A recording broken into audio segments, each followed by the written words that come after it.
Yo, what's Jablin' Jables? I got the snapback on, I'm feeling real young. I thought I really needed it for this video because this video uses the word bro and guys at least 1,000 times, so you knew I had to throw this shit on to get real litty to digest this kind of content, baby. Today we're looking at a scary video from our boy Stromedy. You might remember him because he's that brave soul from a few months back that opened a dark web box at 3 a.m. and found like a fucking cursed Twizzler or something in it. And now he's back, another day, another banger. He's coming at us with the insane potion of forgetting from the dark web. In parentheses, I'm J-Station, forgot who I was. Don't worry, Stromedy, I also forgot who you were. I think we all did. The only reason I found you again is because I looked for shitty content today and you were on the first page.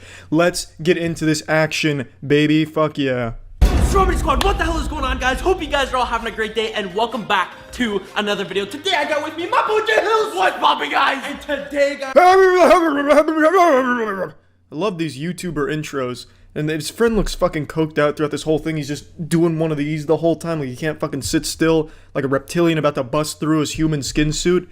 I hate this shit. I hate this overly fake, energetic attitude, nonsense shit. Just constantly jingling keys in front of their child audience. I fucking hate it. Can't stand it. But I'm ready for action now, Stromedy. Thank you for getting me prepped and ready. Guys, we've done everything ranging from zombie potion, vampire potion, laughing potion, itching potion, dancing potion, guys. Like, there are so many different types of possibilities. And the dark web seems to be adding new types of potions every single week. I really just don't understand why these guys can't just fucking stand still. It's like they're drunk and trying to balance, or like they're on ice, or on like an invisible fucking rocking chair. They're just constantly moving back and forth towards the camera. I don't get it. It makes me think of back when breakdancing was popular. You'd have the hype men doing like this shit to the guy who's about to go out there and do a head spin. But these two guys are absolutely talentless, so it's not like they're about to bust out something crazy here with these moves. Also, I love how they keep saying the dark web is bringing them more potions and shit, as if the dark web is just this like potion seller from Oblivion or some dumb shit, the Elder Scrolls series potion seller. It's wild. Yes, guys. If you haven't already looked at the title, today, guys, we are doing some memory loss potion. Yo, this is like scary. Imagine all your memories disappearing. Like, I don't know who you are anymore. You don't know where you are. Your parents, you don't know anything. You have a name, dude. Yeah, Stromedy, you fucking troglodyte. That's called Alzheimer's, and that's real, and it is super scary. He is. He's probably gonna forget that he has a YouTube channel, guys. Dude, these things, guys, like, this is gonna screw up his day. He won't remember how to edit, guys, for his video. He won't remember how to film. It's gonna be freaking brutal, but yo. That would be such a loss to the YouTube community if J-Station forgot he had a channel and forgot how to edit and shit. That would be a reality I don't think any of us want without J-Station videos where he's like calling Mac Miller from the dead or something and like taking a piss on his grave at 3 a.m. That'd be awful if J-Station didn't keep pumping out some shitty videos. You know? Yeah, that's true, because then he'll pick up onto it. And he's very skeptical and suspicious, guys. Yeah, because we pull a lot of pranks on him. I mean, he is going to be pretty cautious. But we'll just make sure to put only a little bit. As the dark web says, you only need a drop for this to actually work. If this prank was real, that'd be so fucked up. You know, you take a swig of this, he says it, bro, that tasted like Dementia. Did you lace my water bottle with Dementia? A fucking prank, bro, up top. Guys, what the fuck? What a prank. Nice. That's fucked up, man. That's a weird prank. Rick, you ready to film? Yeah. Dude, you gotta film that video, dude. This one's gonna be insane. What's poppin', guys? Back with another one. This video is going to be insane, guys. By the way, I just want to say big shout out to the whole entire... What's wrong? Oh, man. What's my fan base called again? The Small Dick Society. I believe that's what your fan base is known as, J-Station. Did you see that fucking idiot, though? He took a drink of that water not knowing there was a forgetting potion mixed in there, and they didn't even see Stromedy peeing in there off screen. Dude, he just got fucking pranked Epic Gamer style, dude. That's like a fucking fat troll, guys. Oh my god. And now he's got Alzheimer's. Bangers! Again? What is wrong with you? Dude, you've never done this before, ever. Are you okay? Dude, are you okay? What were they called? Who called? My fan base. They're called fucking idiots, J-Station. How could you forget that? To be honest with you, we put memory loss potion inside of your bottle of water. What? Yeah, dude. Why are you recording me, dude? No, I feel bad, dude. Why? Dude, what are you doing? We were filming memory loss potion. We put, dude, Jay, listen. What's a memory loss potion? What is that? Jay, How dumb are you, J-Station? A memory loss potion? You don't know what that is? You can't gather from the name of it what it is and what it does? You're despicable. You stupid fucking asshole. How fucking dumb are you, J-Station? It's a memory loss potion, goddammit. They're extremely common on the dark web. You just tried calling the police on us. How do you not remember us right now? Why? Get out! Go, run!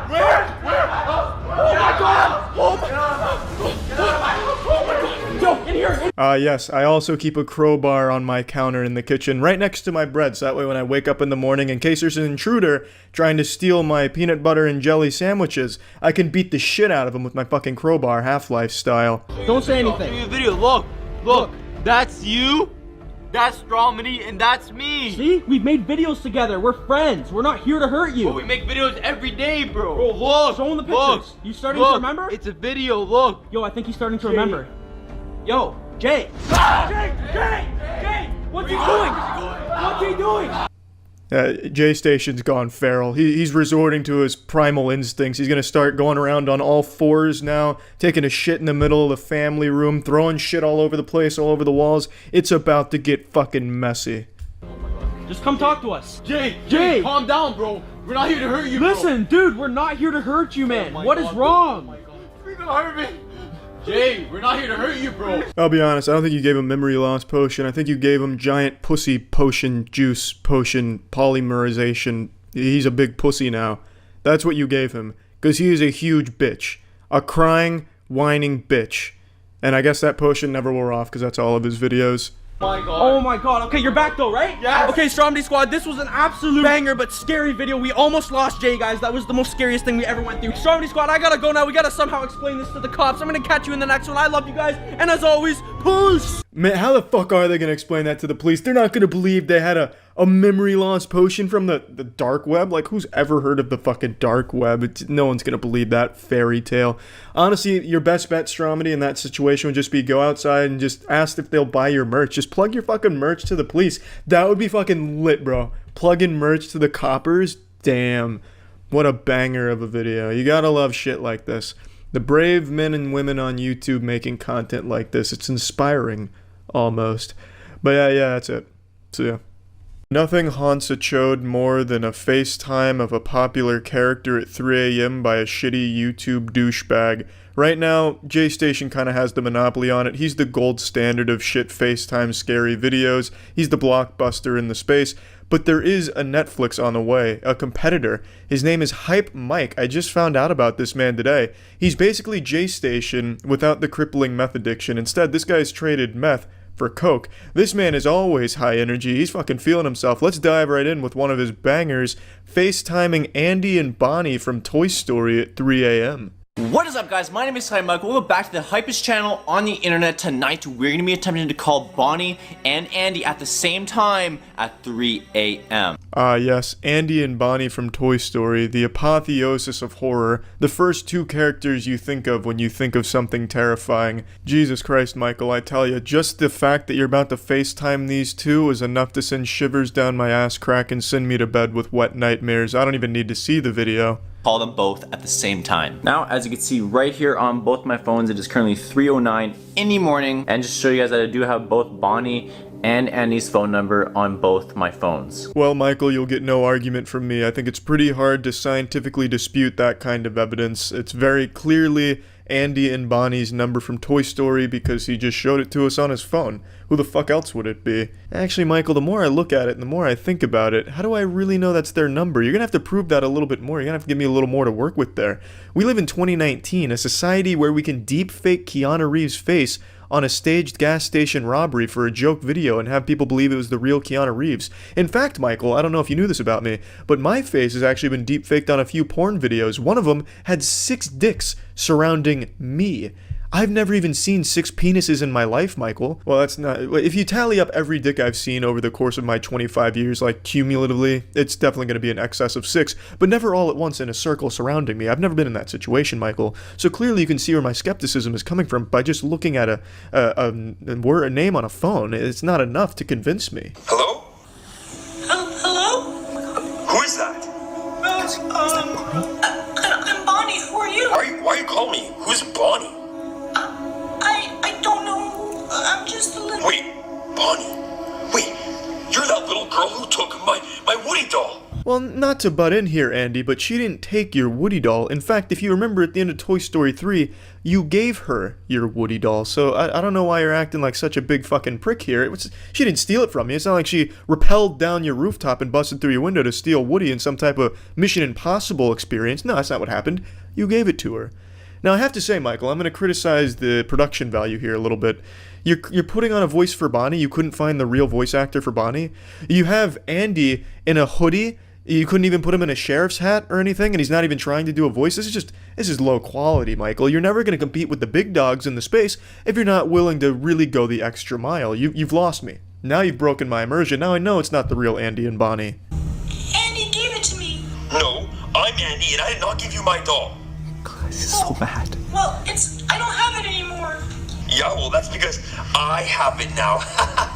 Hey, that's mine. No, that's mine. I had it for 8 years. Whoa now, M. Night. I'm a little confused here. So Andy was getting his dick twisted in a knot because Bonnie stole Woody from him, but Andy just said he has it and laughed in her face, and now Bonnie is confused as to why she doesn't have it. I'm just a little lost on the lore here. Also, Michael, again, I'm gonna have to say your costume department is lackluster as well. I don't understand why you have Andy dressed up like a Satanist or an old 2009 MySpace edgelord profile picture. Dad, Like I'm scared. Dad, where are you? Oh, what do you want, Bonnie? Yeah, this is so scary. Andy has my Woody doll. He's mine. Wait. Okay, guys, just calm down, alright? Just calm down. Like, if you guys actually want to settle this, you might as well just come to my house, fight it out. The coordinates are... Whoa now, Michael, that was brave. Why would you want to offer up your house to be the Thunderdome for these two to fight it out, though? To give you an update, Bonnie's father has come out of nowhere to join Smash Brothers, and he's threatening Andy with violence to give the doll back to Bonnie, or else his ass is getting beat.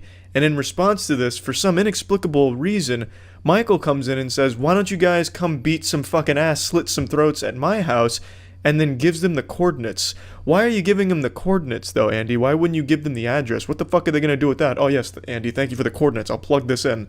I'm triangulating your position now. I'll be there ASAP. But I really just have to wonder why he would even bother saying, come fight at my place. Andy, do you just do that for anyone that wants to fight? Like, if I get into a fight at the bar, are you going to just break it up and say, whoa now, guys, let's take this to my house instead? Because if so, you're fucking brave, man, making a little fight club there. I respect that. Oh my god, guys. They're gonna meet right here. That's absolutely insane. They're actually probably gonna come right now. I need to make sure that, like, all the doors are locked, or maybe, like... Oh, whoa, now, Michael. You just offered your house for them to fight. Why would you then go lock your doors so they can't enter your house and slit throats? That just makes you a liar and a really shitty fight club host. You invited them over. It wasn't their idea. So why are you now going to lock the doors? You getting afraid of it? This is your creation now, Michael. Young man, where are you? I come to get what is mine. Show yourself, you little brats. What the? Get off! All right, where is that doll? Are your eyes closed, you fucking ogre? It's sitting right there on the counter that you just pushed them towards. So this fucking lumbering idiot comes into this house he knows nothing about, could have been set with Home Alone booby traps all over the place, but takes it on faith, comes here for the showdown, pushes the guy, and then can't find the doll sitting right on the counter? Man walking around like Frankenstein's monster, with one goal in mind, and can't even recognize the goal sitting right in front of him? Disgusting. It's embarrassing, really.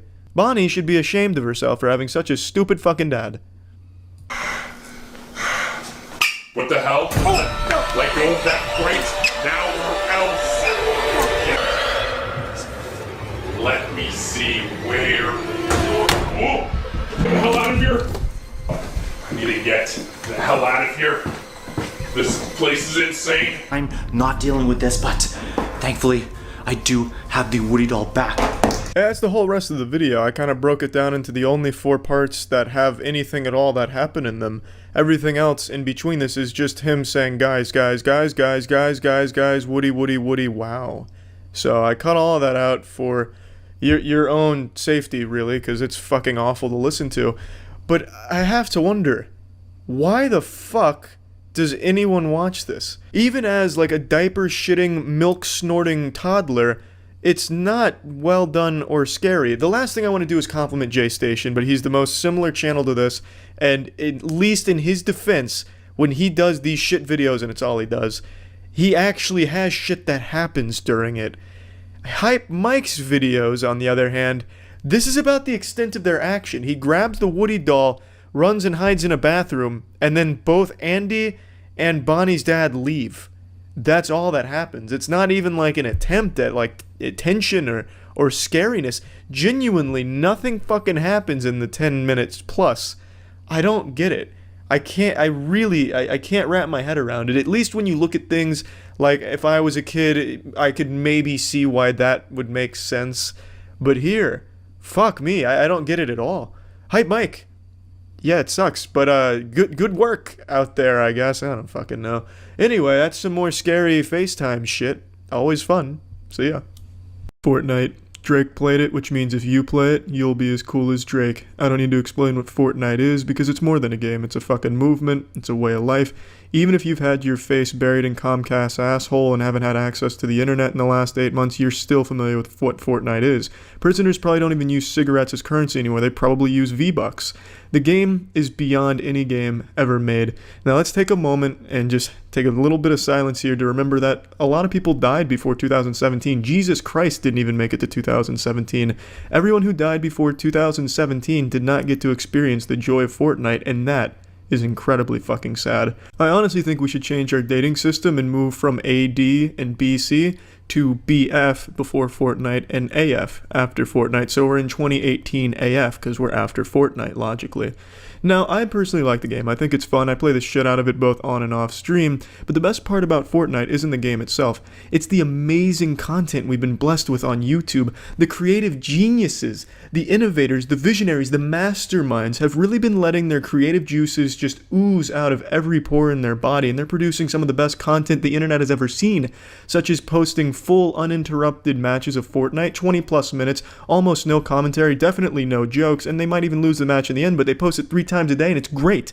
And then you have the super savage litty titty men that post like the great clickbait like I ride the meteor, or Epic Games gives me Fortnite 3 early, or like my mom starts flicking her bean because she sees me playing Fortnite, with like a wacky crazy original thumbnail like, because it's just fucking mind-boggling. Like, why would their mom come in and start playing with her clitoris just because they're playing Fortnite in front of her? Like, is that the effect the game has on women? It's nuts. But by far the best content that's come from Fortnite is the 1 kill equals 1 removed piece of clothing, or 1 kill equals 1 second of my girlfriend sucking on my pee-pee. Sometimes they'll call their girlfriend their sister if they want to appeal to the incest enthusiasts. It's actually quite a common trend, and it makes sense because we like to appeal to the incest enthusiasts on YouTube. It's something that we welcome.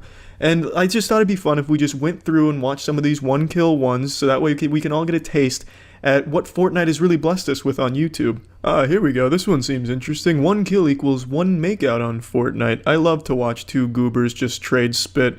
I can't wait for this sloppy makeout.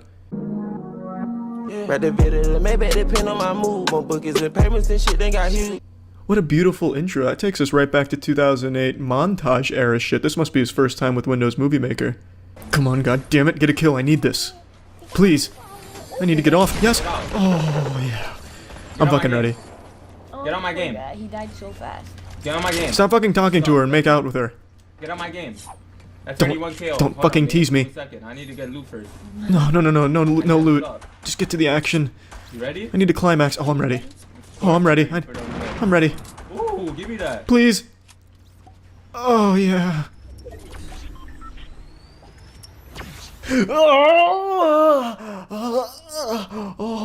Oh, yeah. God bless you, Fortnite. 1 kill equals 1 times Auszeichnung. I don't speak German, I don't know what that means, but I'm excited to see some Auszeichnung.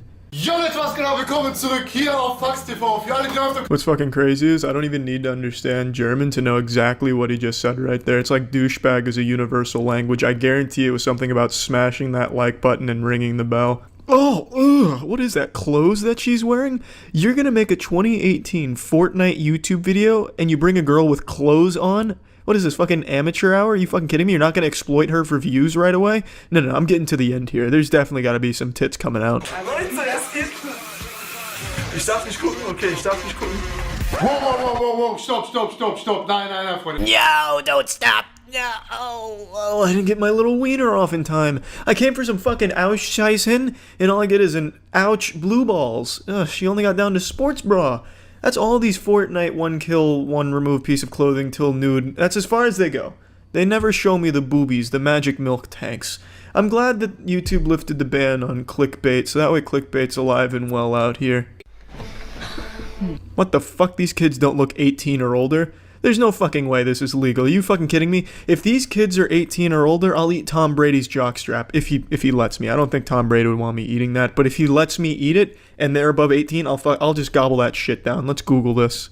This doesn't bode well. The first auto suggestion is Morg's age. I think I'm absolutely right. He's not 18. Yep, fucking called it 16. I'm just gonna assume his girlfriend is the same age, which means that this video they posted is quite literally, by a lot of definitions, child pornography. I'm not gonna watch it clearly. Maybe it's like a big joke video, but are you gonna use child pornography as your fucking clickbait? Man, that's making one fucking statement. And it's a recommended video from YouTube, so that's yikes. Guys, I gotta run, guys. I gotta... This perpetually congested, insufferable asshole makes consistently the worst content on the entire site. I've never watched one of his videos from beginning to end, and I don't think I ever will. They're just too fucking awful to sit through. It's no surprise he's hopping on this popular trend, but there's really nothing more that can be said about Ricegum that hasn't been said about a shit-filled toilet in a dilapidated gas station. But maybe I'm just a hater who needs to get some clout, as his legion of brain-dead zombie 8-year-olds always say in the comments to anyone that insults their messiah, because they live vicariously through his success. Just a little newsflash, just because he makes a lot of money doesn't mean you do by watching him. It's okay to criticize him. Battle Royale. Ninja. Hey guys! Oh, now we're fucking cooking. Losing clothes and ninja gameplay. This girl's gonna be butt-ass naked, super turbo naked with the amount of kills Ninja gets per game. Holy shit. Well, but where's Ninja? What's up? It's a faff. You guys, Fortnite. Oh god.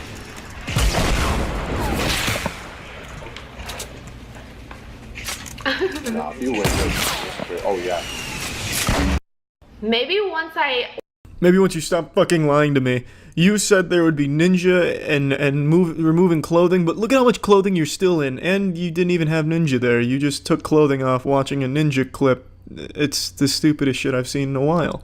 Man, that is not only taking the trend, but it's making it even worse and more low effort. At the very least, the other awful fucking YouTubers hopping on this trend had to play the game.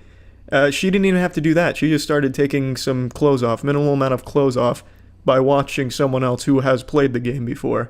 That's amazing. Wow, look at this thumbnail. This guy's about to lick some ass crack. Oh my god, he's licking... He just licked cleavage. Oh, this is a wholesome intro. This is kind of like a Full House type of intro type shit, or like a 90s sitcom intro. This is so cool. But start licking some ass, please. Okay, you ready? You know what I'm saying? I had to make sure I got a good lick in. Oh wait, so that's two things you gotta remove now. I got two kills. No. At first I thought that bucket he was handing her was for her to puke in, which would have been very considerate, but it's not, spoiler alert. At first I honestly didn't think he was gonna lick ass cheeks, because usually a thumbnail like that, it's not in the video, it's just to draw some prepubescent kids in that are trying to jerk off. But he actually straight licked some cheeks. Hats off to him, that wasn't clickbait. Horrible content nonetheless, but it wasn't clickbait. He straight licked some cheeks. Fuck yeah. Good for him. But yeah, I hope you've had your eyes open to all the beautiful gifts Fortnite has bestowed upon the internet community. And I think I speak for all of us when I say, thank you, Fortnite. And it's always adorable when a villain or clown from a previous season of YouTube drama pokes their curious little heads out from the shadow just to remind everyone that they're still out there and still an insufferable loser. That's what we're dealing with today. It's a YouTuber named TechLead, and a couple of years ago, CoffeeZilla threw him into the Thunderdome and smacked him down and exposed to the world that this guy is a superstar scammer. And this week he tried to puff out his chest and spread his invisible, non-existent lats by copyright claiming and taking down a video another YouTuber made about him that hurt his feelings.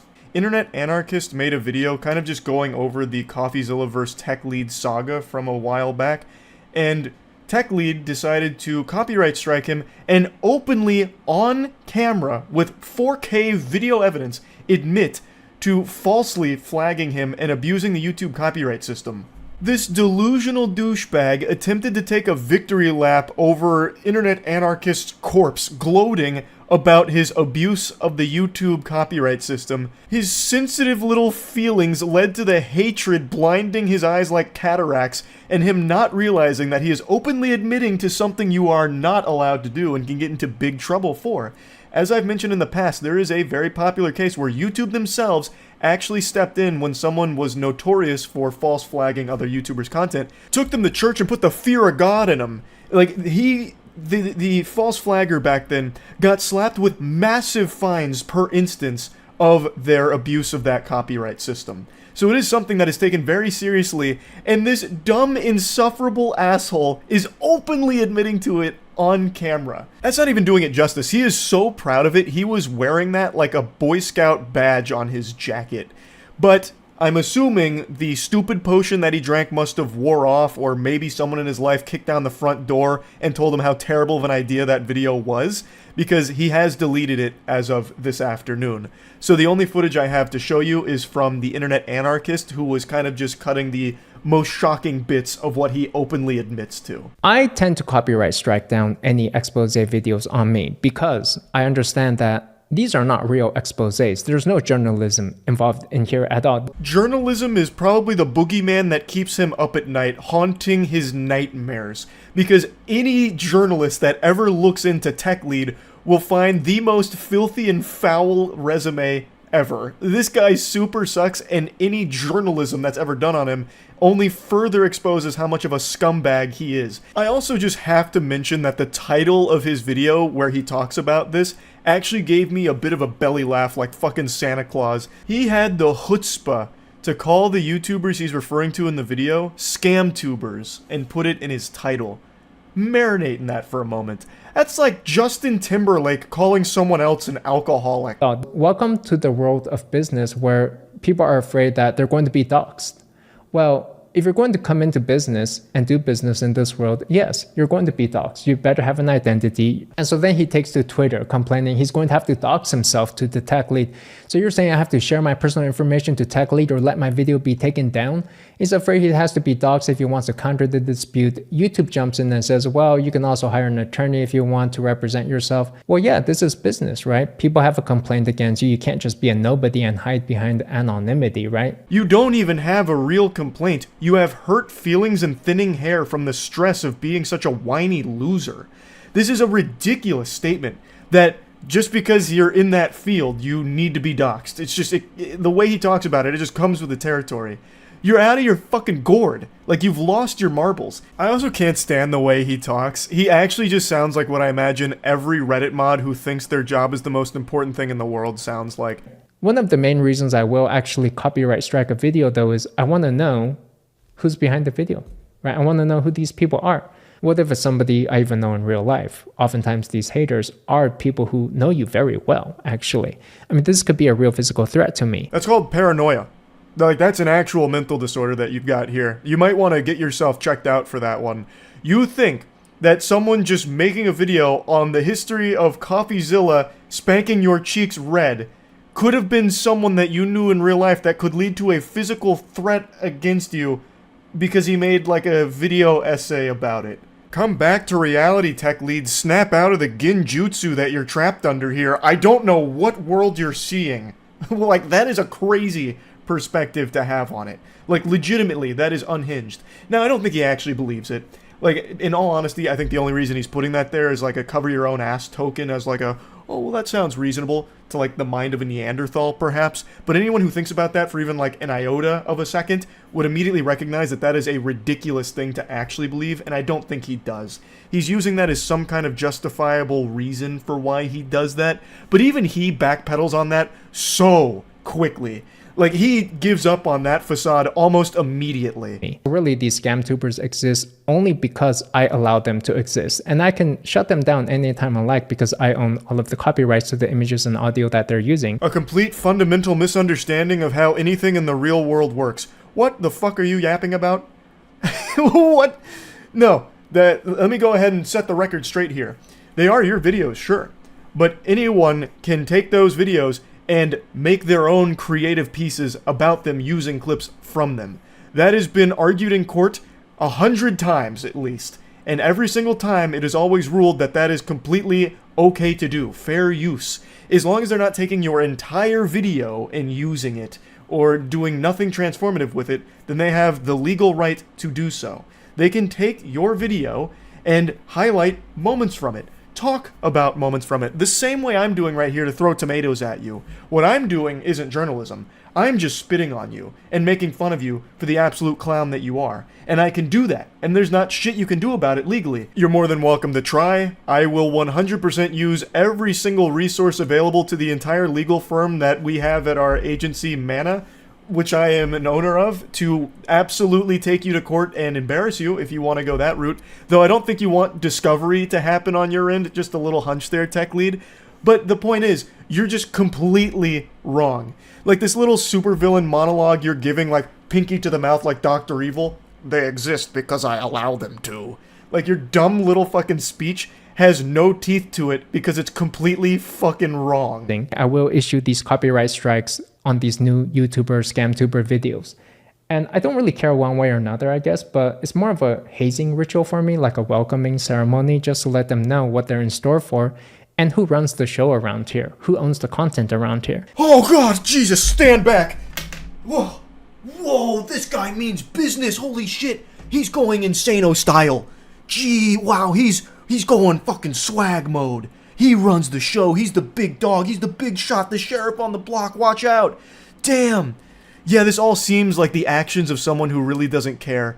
Whining in a YouTube video about why you're falsely copyright striking other YouTubers, and then openly admitting that it's not even legitimate, it's a hazing ritual for you, a welcoming ceremony. That's the lamest shit I've ever heard. I have no doubt that you got wedgies growing up, and now this is your way of taking some of that power back. That's what I feel with this shit. So this is my welcoming ceremony. What happens next in these copyright strike cases is typically we go into court proceedings where I have 30 days to file a legal action, which typically I'm not going to waste anybody's time doing. This is really just my welcoming ceremony, hazing ceremony for people, and so the video will probably be back up after a while. Now, regarding these copyright claims, the truth is, I don't really care.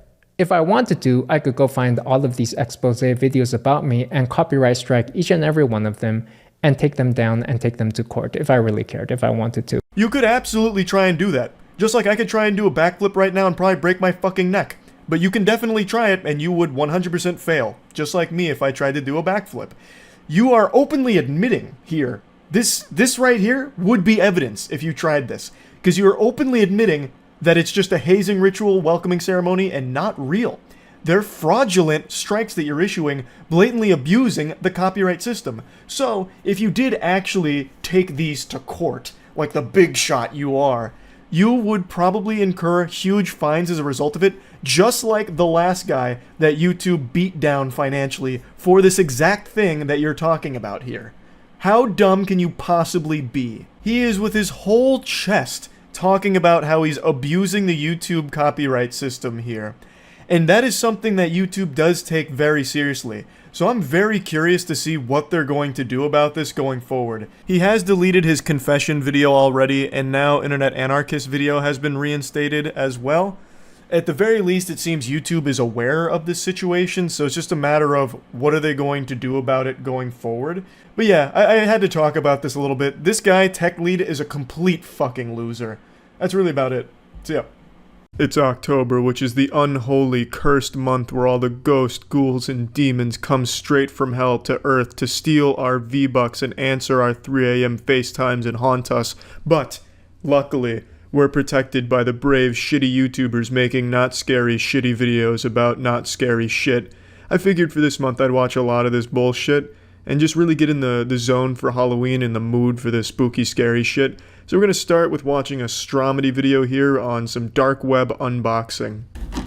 Okay guys, we just got it open. Oh my god. Tell me pretty lies, look me in the face, tell me that you love me. I didn't care to look up much about this guy, so I don't really know what Stromedy means. It sounds like one of those auto-generated Xbox Live gamer tags, or maybe it's supposed to be like the combination of strong and comedy, but the guy's clearly not strong and there is no comedy in here. So if you guys have been keeping up with the previous videos, I haven't been. You guys know about this whole entire Angela situation, guys. I don't know shit about it. Well, it turns out the Angela doll has still not shown up, guys. I don't believe you. So I guess until it shows up, guys, we cannot make any more videos about it. What a shame. I know you guys are very eager to see what is going on with the whole Angela thing, but I'm not at all. literally, I have no idea where the hell it went. If You're fucking lying to me. you're new to the channel, you're gonna want to go watch the previous 4 videos on this channel, guys. It I'm absolutely not doing that. was absolutely insane. About 3 weeks ago, I ordered this dark web mystery box, guys. No, you didn't. Guys, so just before we actually jump right into the dark web unboxing video, I want to inform you guys that on the Stromedy merch website, guys, I lowered the price of all the hoodies, all the shirts. The link for that will be down below in the description, guys. What a saint. Did you hear that? He lowered the price on his merch. Unbelievable. He's just giving those bitches away now. They're fucking flying off the shelves, no doubt.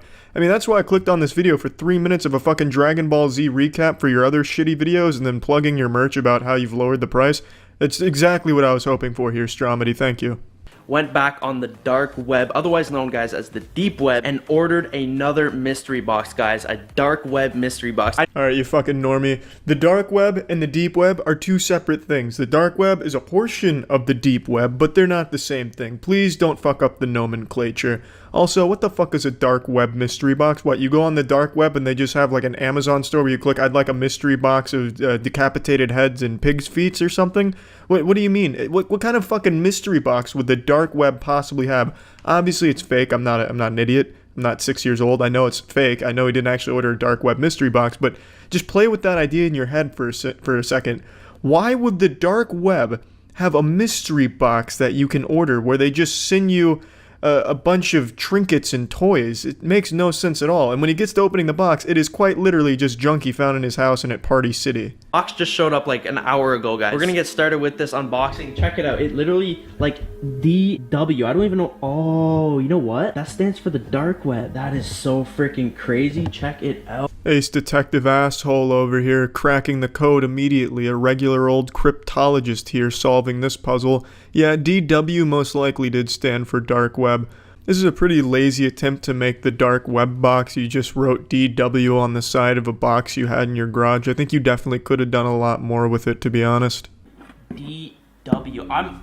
I'm just taking a guess, guys. I think that stands for dark web. Like, what else would that stand for? Like, freaking, I don't even know, guys. I was gonna say something funny, but I couldn't think of anything. All right, we're gonna... It's alright, Stromedy. You really gave it your best attempt there. You tried. Don't worry, though. I don't think there's a single person on this planet that expected you to say something that would make them laugh.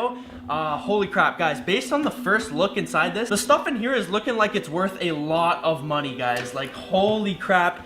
There is... Not exactly the sharpest eyes on this kid. There is nothing on this first glance of the box that says value to me. This looks like some shit that a mom would be desperately trying to sell at a garage sale. Like, hey, I'll give you a blowjob if you just take this box of junk with you. But everyone actively declines it. No, Mrs. Johnson, we're not gonna let you suck our dicks for that box.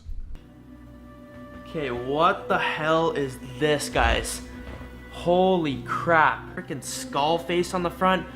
Oh my god, I wonder who has touched that. More importantly, I wonder what it's worth. I'm trying to get my money back from buying this, guys. Don't worry, Stromedy, I can price check that for you. I found it on Party City, but I decided to see what people are selling it for on eBay. I found a set of 4 for $10. You made a killing on this one, Stromedy. What the hell is this?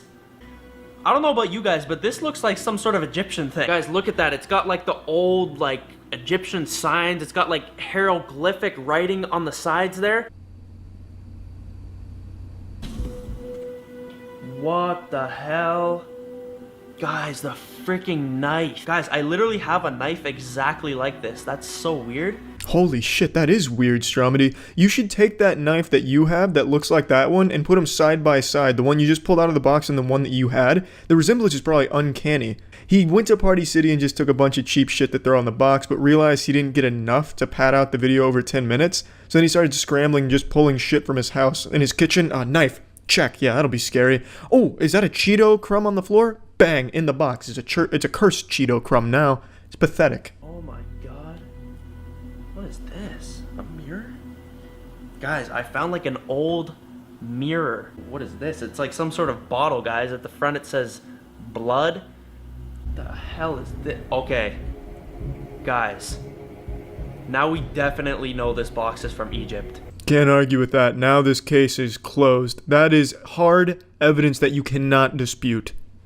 That is so weird, guys. I wonder how much this is worth. Like, this could be real gold. What the hell? Well, hey, look. I'm no expert, so please take this with a grain of salt. But just upon quick glance there, I can say with a high degree of certainty that that's not real gold. Oh my god, it goes forever. Holy crap. Alright, guys, we found some, like, weird dark chain.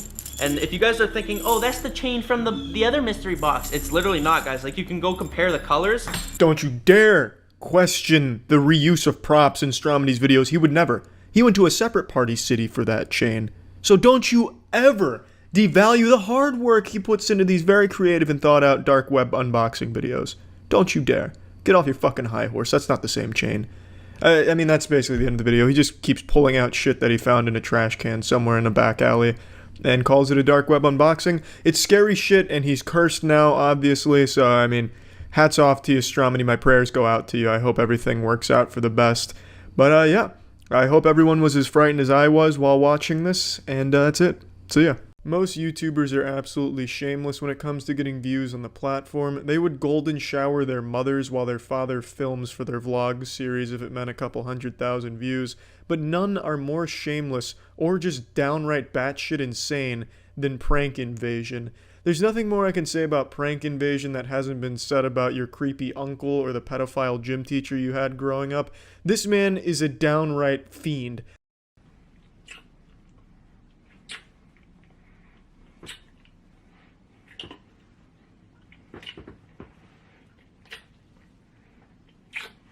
Look at that face. Just look at that face. That's the face of a cool guy that tongue fucks his sister with no shame. Just look at how satisfied he is with himself. So this guy's real name is Chris, and he seems to like to fuck his sister, so I'm guessing his last name is Lannister. And as you can see, nothing is off limits when it comes to getting YouTube views. Now, it's debated if this is real or not since all of his shit's fake, but this one has some, like, proof that it's his real sister, kind of. I don't really care. It's a weird clickbait anyway to really bank on the incest community. There's a cardinal rule when it comes to incest porn. It's not incest porn if the sound's off, then it's just porn. And I think that's what Chris is kind of banking on. I really don't know. The man's a fucking delusional madman. But what I want to really talk about is his behavior on Twitter. This guy is absolutely fucking pathetic. So it all started a couple days ago with this tweet targeting Ethan, because Ethan's made a lot of videos about him insulting his shit, and I guess on this day something just snapped at him like the fucking Winter Soldier, and he called Ethan out to a boxing match, which was declined, so then he went to a chess match, which is quite a big jump from boxing to chess. Might as well have just challenged him to a great tea party. Not exactly the most stunning or brave of tweets or anything like this, but it got kind of big because Ethan responded to it and then I saw it. So I went to his Twitter and his fucking bio says professional fighter 8-0. I don't know if I believe this. I'm guessing he's beating his opponents by making out with them until they get too erect and ejaculate and just collapse from exhaustion. I don't know what his strategy is because this doesn't seem like a fighter. This is definitely more of a lover. This man's like a fucking vampire of lips. This man needs them to survive. He's always sloppily kissing an actress he's paid. So I'm guessing he's transferred that strategy to the octagon. I don't know. I haven't checked out any of his fights on Pornhub yet. So when I saw this, it piqued my interest, and I kind of kept up with the Twitter drama, and it really was revealed how pathetic and sad this man is.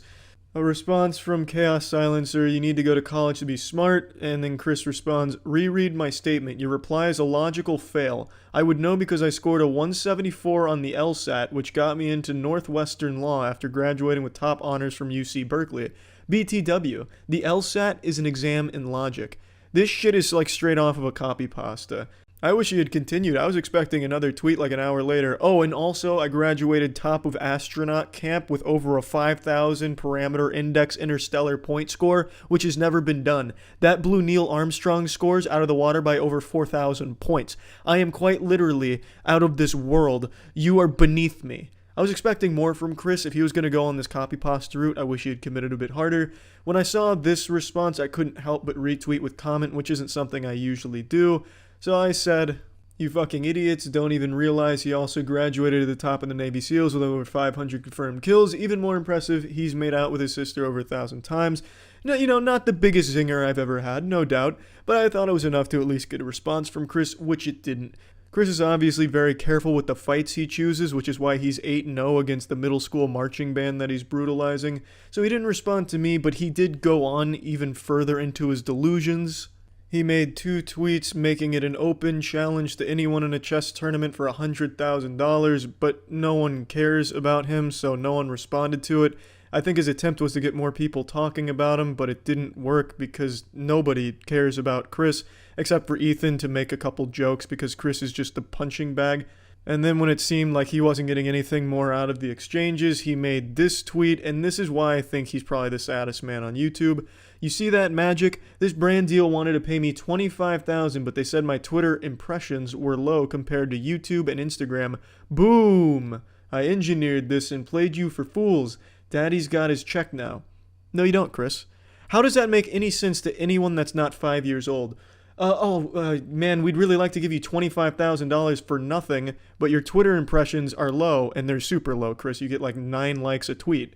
Better luck next time, Chris. Pump up those rookie numbers, pussy boy. How does that make any sense? What kind of brand goes to Chris offering $25,000, but his impressions were low, so they take it away? He didn't even do a brand deal. He didn't do anything. Why did they give him $25,000 if he didn't promote a brand? Are they just giving $25,000 to anyone that can get 500 retweets? That's fucking silly. It obviously didn't happen, Chris, and no one believes that happened. And he goes on further into his ruse, his pathetic shell. He says, "Thanks, invaders. My brand deal confirmed a nice bonus due to these awesome Twitter stats, and I've never even promoted my Twitter from YouTube once." Then he shows the 2.5 million impressions. Chris, why the fuck would someone give you $25,000 if you didn't even promote their brand? That's not a brand deal, you goddamn Cro-Magnon fucking troglodyte idiot. That no one believes this, because it didn't happen. Plus at 2.5 million impressions, who is going to give you $25,000? That's low on the internet in this modern day standards. This didn't happen. You're just looking for any excuse for your lunacy, for your fucking senile actions over the day, but you were too proud to remove the tweets because you're a fucking idiot. This is the saddest shit I think I've seen from a pathetic YouTuber, and there's so many pathetic YouTubers, but this really took the cake because it's so blatantly obvious that he's just making this shit up as he's tearing up behind his keyboard. And what kind of fucking brand would even work with Chris? Someone peddling incest porn out of the back of a garbage truck? What kind of brand would want to work with a guy whose videos are making out with his sister for views? It didn't happen. You're not getting paid for shit. Maybe you're getting ad revenue from the video. I could believe that. But I don't think Gillette's coming to you for the best a man can get, fucking his sister. I don't think that's happening. And certainly not at $25,000 for starting Twitter drama. Just absolutely ridiculous. I wanted to just make something about this because this is the saddest shit I've seen from a YouTuber. And a lot of YouTubers do some pathetic sad shit, but this took the cake. I wanted to make this earlier, but I decided let's let it sit for a little bit and see if Chris has any more tricks up his sleeve, any more big brand deals in the making. But unfortunately, he has not delivered. I can't wait for Chris's next video where he butt fucks his sister for views. I'm looking forward to it, Chris. Keep up the great work, man. Keep crying on Twitter. Fuck yeah, man. See ya. Last night I had a rather peculiar dream, and it co-starred FaZe Rug, who's a popular YouTuber. We were exploring a post-apocalyptic Universal Studios in a dilapidated environment looking for the Men in Black ride, but we couldn't find it. It's an odd dream because I don't know shit about FaZe Rug. I've seen one FaZe Rug video, and it's not like I usually go to bed having wet dreams about YouTubers or anything in the first place, but I genuinely don't even know anything about this guy. He looks like kind of a douchebag. The one video I saw from him, it was where he like blows up his father's car to replace it with a Lamborghini, which he then demolishes with like a fucking wrecking ball to give his father 2 Lamborghinis in its place. Like fucking Hail Hydra, here you go, Dad. When I blow up one Lamborghini, 2 more take its place. And that was like the whole video. It was something like that to that extent. And that's all I know about him, so I don't know why he was in that dream. I don't know how the fuck he hacked my dream state or anything, but he was there. And it made me want to check out his channel today, so I went on there and I found a real scary video just in time for Halloween. Guys, it's 3:10 in the morning. We got 2 people at the front of my door right now to film this video. I'm freaking tired and scared, and it's raining, storming. I feel like every shitty YouTuber has to start their video with the word guys and then use guys as many times as they can throughout their awful video. It's one of the 10 commandments of being a shitty generic YouTuber. They all do it. They're all fucking carbon copy clones shit out of some sweatshop factory somewhere in the world to make awful YouTube content, and they all follow the same pattern. It's unreal. I also really like how he has his own name as his lock screen, Rug as the lock screen. That's some Johnny Cage shit right there. Like Johnny Cage has Johnny tattooed across his chest, Mr. Rug here probably has FaZe tattooed on his left ass cheek and Rug on the right ass cheek. Oh my god. What's up, guys? Brian. This is so scary. Oh my god. This is so scary. This is definitely not the right time to make this video, I swear. What's so scary about this situation? It's raining at night. That's a pretty common occurrence, actually. He even starts it by saying he's afraid just because it's 3 a.m. This man's afraid of a fucking time on the clock. He's got the mentality of like a 6-year-old child who's afraid of the dark, except even worse. This guy's like afraid of his own shadow if it's at 3 a.m. I mean, are you not scared? I'm terrified. You guys see this wheel? I see it, Brian, and I'm very proud of your arts and crafts ingenuity. Guys, Rugrats, what's going on? Welcome to another video. This is going to be a really scary video, but we're about to play Spin the Wheel Haunted Edition up in our attic. Don't worry, Brian, I've got my butt plug firmly pushed deep into my colon, and I think I'm ready to handle this scary video you're about to present to us here. We got 666, where we have to make a call to the 666 hotline. There's a safe that you can land on to where you don't do anything that turn. So there's Bloody Mary, there's Charlie game, Ouija board, lights out. As you can clearly see, it's all very brave stuff to be doing at 3 a.m. No doubt these are some of the strongest warriors the human race has to offer, willing to lay it all on the line to play Bloody Mary, Charlie, turn out the lights at 3 a.m. This is unreal. This is fucking savagery to the highest lit degree. Unreal. All in the name of gaining subscribers to annihilate that smash like button. Whatever it lands on, you're gonna do. I'm already gonna cry. Oh! No. What is that one? You say it in the mirror. I'm not trying to scare you, but this house is like actually haunted. Okay, this is not the time.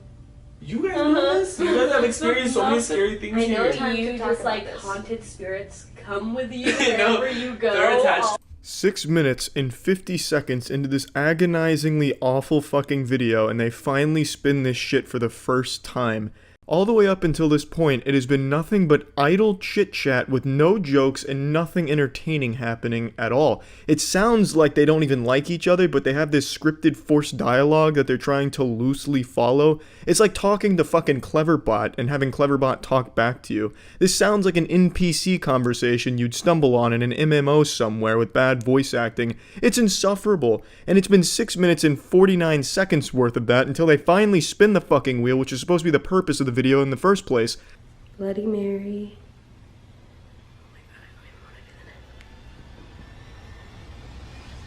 Bloody Mary. Oh my god! Oh my god! I didn't bring it out! Holy f***!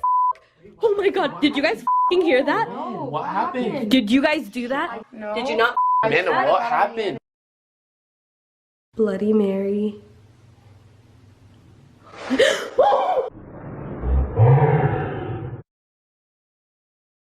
I'm sure you've already ejaculated into your trousers out of pure fear, but I have to wonder, is this the best you can do, Brian? FaZe Rug has over 10 million subscribers, and this is the level of effort he's willing to put into his shitty videos? His scare here was a damn near inaudible noise that was just a, that you could hardly even hear? Are you fucking kidding me? Even the YouTubers that are just mosquitoes circling dog shit like I'm Jace Station, which is just like a fucking grease worm pest, puts more effort into his awful videos than Rug. And Rug is 20 times the size of him. I don't know why he didn't just even bother CGIing a bad wallpaper from a mobile game into the mirror or slamming on the door for a shitty cheap jump scare. He just didn't even give a shit. He just blatantly flexes how little he cares about the effort in his videos and how they come across, because he knows his loyal audience of fucking lobotomized zombies are gonna like it and subscribe no matter what. This right here, the text, that is the default text media generated in Sony Vegas.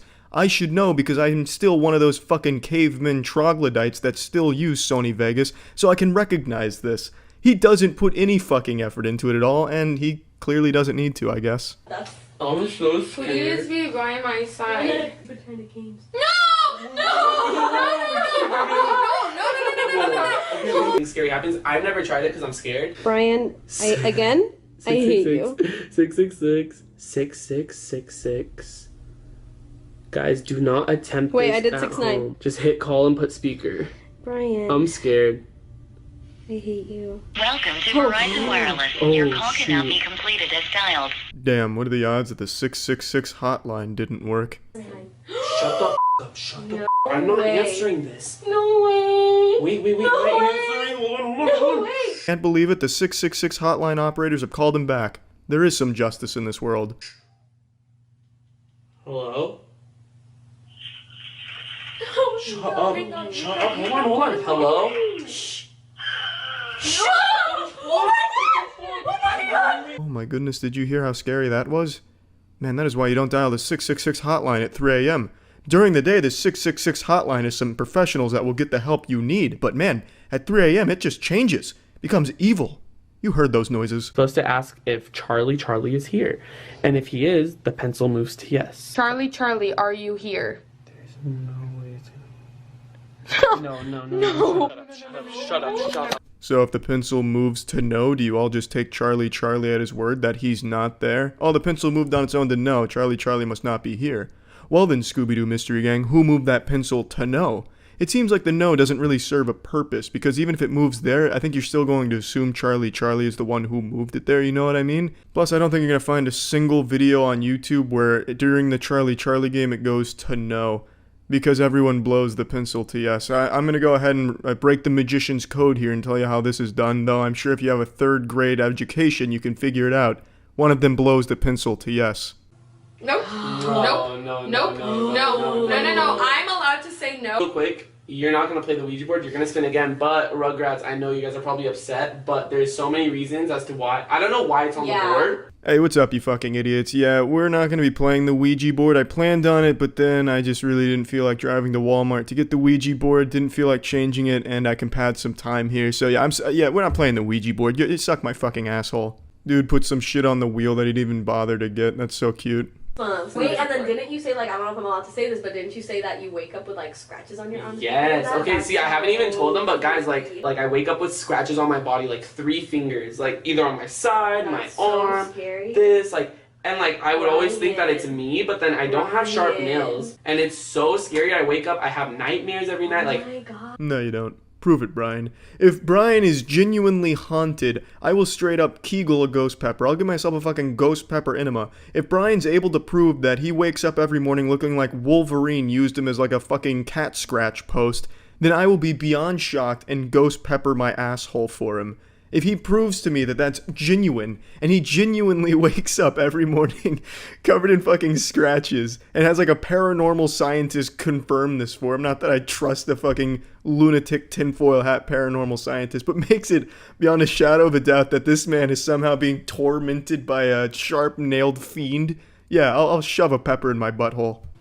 And there's thunder outside, and I'm here after the Charlie game. Literally the pencil moved to yes. The Bloody Mary, the 666 number. I can't get over the 666 number. Has it been a minute?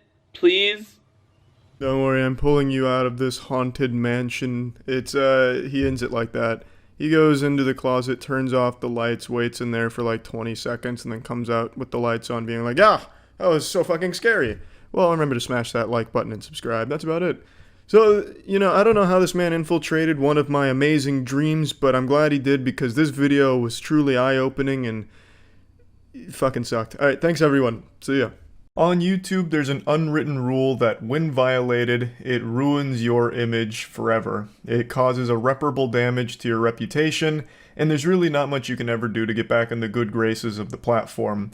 That is abusing the copyright takedown system. It's basically a 10 commandment that when broken is a cardinal sin that banishes you straight to the shadow realm in the eyes of everyone who uses YouTube. And unfortunately, a massive YouTuber today took a bite out of that forbidden fruit.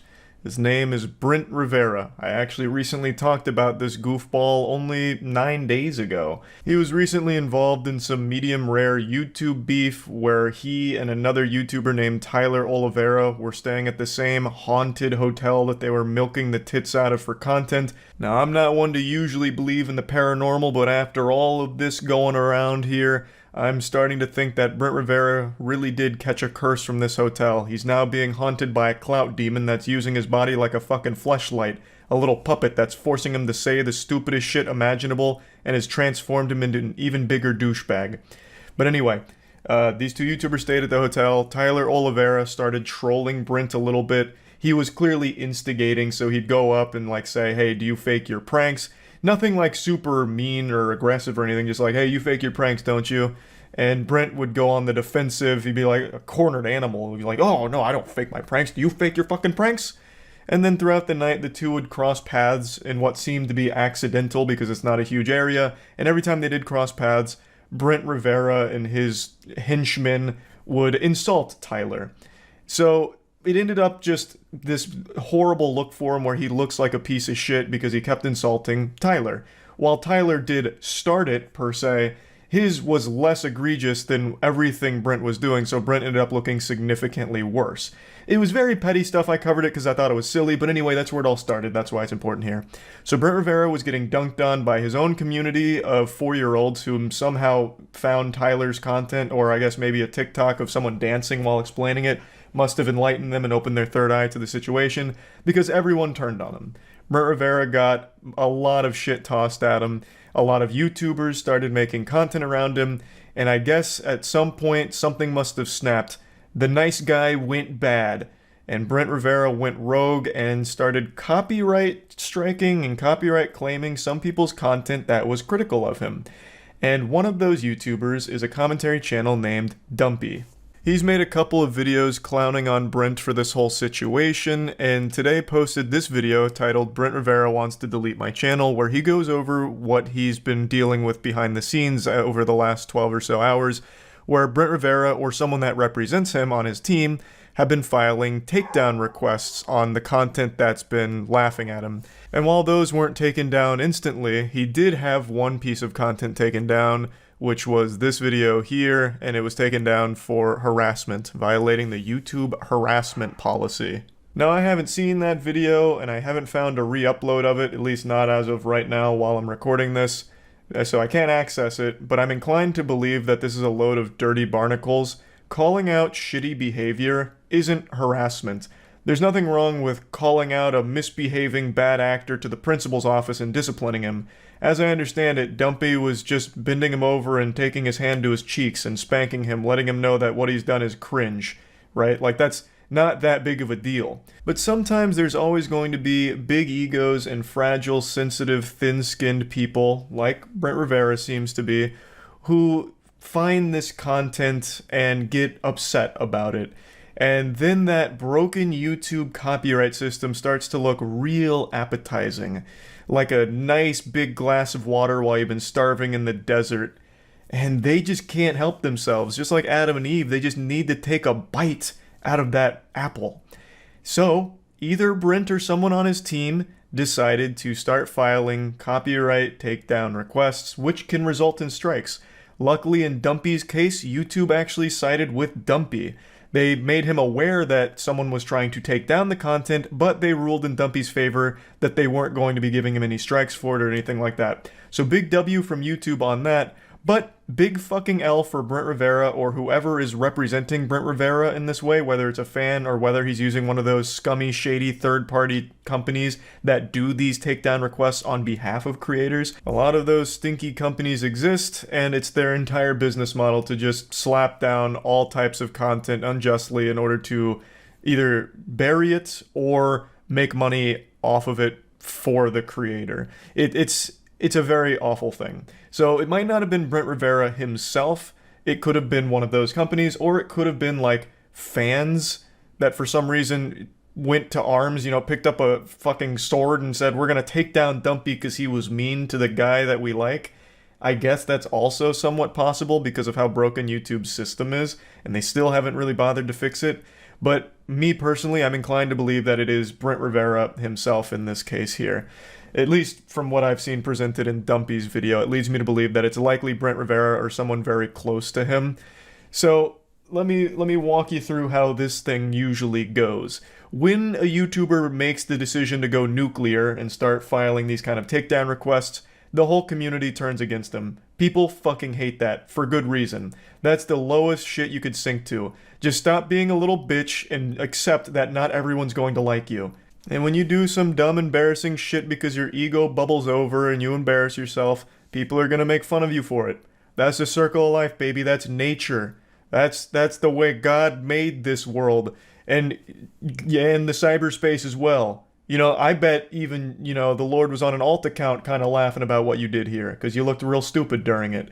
The point I'm making is, you just move on from it. You don't do this. When you do copyright abuse shenanigans, it is always like sticking your head into a beehive. You are the only one who gets hurt, but you are just too focused on the potential sweetness in that hive, that honey. You got consumed by the idea that you could take down these videos that were being mean and people being mean to you, you could bury it, but what always ends up happening is you make the problem much worse. You escalate it to a much higher degree. If I can turn your attention back to Exhibit A here, I'd like to explain why I think Brent Rivera himself or someone close to him filed this. It's because of these questions that were answered here. So, I don't remember exactly if YouTube always supplies this, but I guess in Dumpy's case they did. So these were questions in regards to the takedowns, why he was filing him. He was claiming that Dumpy used his entire video and basically just re-uploaded it, which is a blatant lie. That's not the case. Dumpy used clips from the videos and talked about it and made fun of him for it. He wasn't just re-uploading raw videos, it was transformative. He was literally giving input every like fucking 15-20 seconds, just showing clips from it to talk about it afterwards. But these were the questions that were answered. How much of your copyrighted work is used? Most of the video were my original videos from my YouTube channel. No other original content from the creator was shown. That is categorically false. This is a DEFCON, Red Alert, Liar Liar, Pants on Fire, Brent Rivera's career is looking dire situation. You can watch any of the videos and see that it is not just mainly his original video, it is Dumpy opining on it. Next question, how is the market for your original work affected by this use? It affects it negatively. That right there is the biggest tip-off for me that flips on the light bulb in my head that tells me Brent Rivera likely filed this, because no self-respecting third-party company that does this professionally on behalf of creators would ever answer that question like that. It's a very concise answer, but it also doesn't even answer the question. The question is, how is the market for your original work affected? And his response was, it affects it negatively. That's like how a child would answer it. I know Brent Rivera makes videos for children, but it seems like he also has the brain of one too. He's stuck in like 3rd grade. You're supposed to explain your reasoning, so it affects it negatively, but how? Why? Like, what exactly is this doing to encroach on you and your original content? How is it stealing from you or ruining your content? And he just gives like fucking 5 words here. Moving on, does this use significantly transform your original work, or does it serve the same purpose? It serves the same purpose, it does not transform it at all. So you didn't watch it at all, is what that tells me. Because how the fuck could it serve the same purpose? It's the exact opposite purpose. The purpose of your original video is to entertain kids. The purpose of Dumpy's video was to take a shit on you. And that's it, like making fun of you for the entertainment. Unless you are saying that the content you make, you are also supposed to be the butt of the joke of, though that I don't think is the case. It doesn't serve the same purpose, not even fucking close. And the fact that he's saying it doesn't transform it at all tells me he didn't watch it, because it is mainly Dumpy talking about him and using some clips to back up his claims. Does this use fall into an exception to copyright protection? Please note that we may share your response with the uploader. No, it isn't fair use since the uploaded did not adjust the content at all and is most of his video. Again, this is structured like a literal child on a fucking 4th grade English assignment here. No professional will be answering these questions this way, especially since this is a legal matter. When you file something like this, it is literally a legal matter, and he is answering these things and can't even be bothered to get the words correct. Instead of saying uploader, he says uploaded. Like, this is very poorly put together, and it is very wrong. This is the very definition of fair use. He's not using your full video, A, and B, he is using clips in order to provide commentary and critique, and he dunks on you, showing the clips to enforce his points and talk about his points with. So it's just wrong on every possible level, and he filled this out in like 3 seconds. Like, he gave the quickest answers possible as if he was trying to just scribble his way through a test in school, like a quick quiz. It is poorly done, very haphazardly thrown together. It seemed like he was very much in his feelings and tried to take down the content that was making him upset, and now you look like an absolute fool, and you've ruined your reputation even further, Brent. if such a thing was even possible. Somehow your audience of children are actually being aware of this now, which is the last thing I imagine you wanted to happen with the drama. You're just doing all of the wrong things here. You fucked up, you should have just moved on from it, apologized for it, and been done with it. You made a terrible response to this whole thing, trying to give context to it, where even in that you make yourself look stupid. Like, you played this terribly, you played yourself, and you look dumb. Luckily, Dumpy's channel I don't think is going to get deleted or get in any hot water from this situation, so that's good, but it is really frustrating to see yet another big creator like Brent Rivera try and bully people around by abusing the copyright systems on the platform that have been broken for a long time. That's always going to be a big fuck you from me for people that do that, so very awful shit, Brent, or whoever is representing Brent here. That's about it. See ya. I'm no stranger when it comes to shitting on Ricegum. He is a toilet for which my butthole is always eager to drop some doo-doo on. I've made that very clear over the last 2 or 3 years. I can't stand this guy. He's the incarnation of a wet fart with a super fake personality preaching some awful shit to children, and it's always just so lovely when he fucks up and the entire internet community is reminded that he has the most insecurities, is the biggest douchebag with the smallest penis. It's like a little bit of a Clue game, you know what I mean? That instead of identifying a killer, you're identifying a huge douchebag, and it's always Ricegum. Now, we got a little bit of a late Christmas present here because Ricegum's wrapped up in some controversy. I'm not going to get too deep into what he did because a bunch of YouTubers are talking about it ad nauseum, and I'm not just going to parrot that same shit. The only reason I'm talking about it is because it's Ricegum and he's a fun little punching bag. So in a nutshell, what he did is he made a video in partnership with Mystery Brand promoting their product, which is a gambling site aimed at children aspiring to be a douchebag. You know, those kids that are growing up watching people like Ricegum and Jake Paul going, "Mom, Dad, when I get older, I want to be an asshole."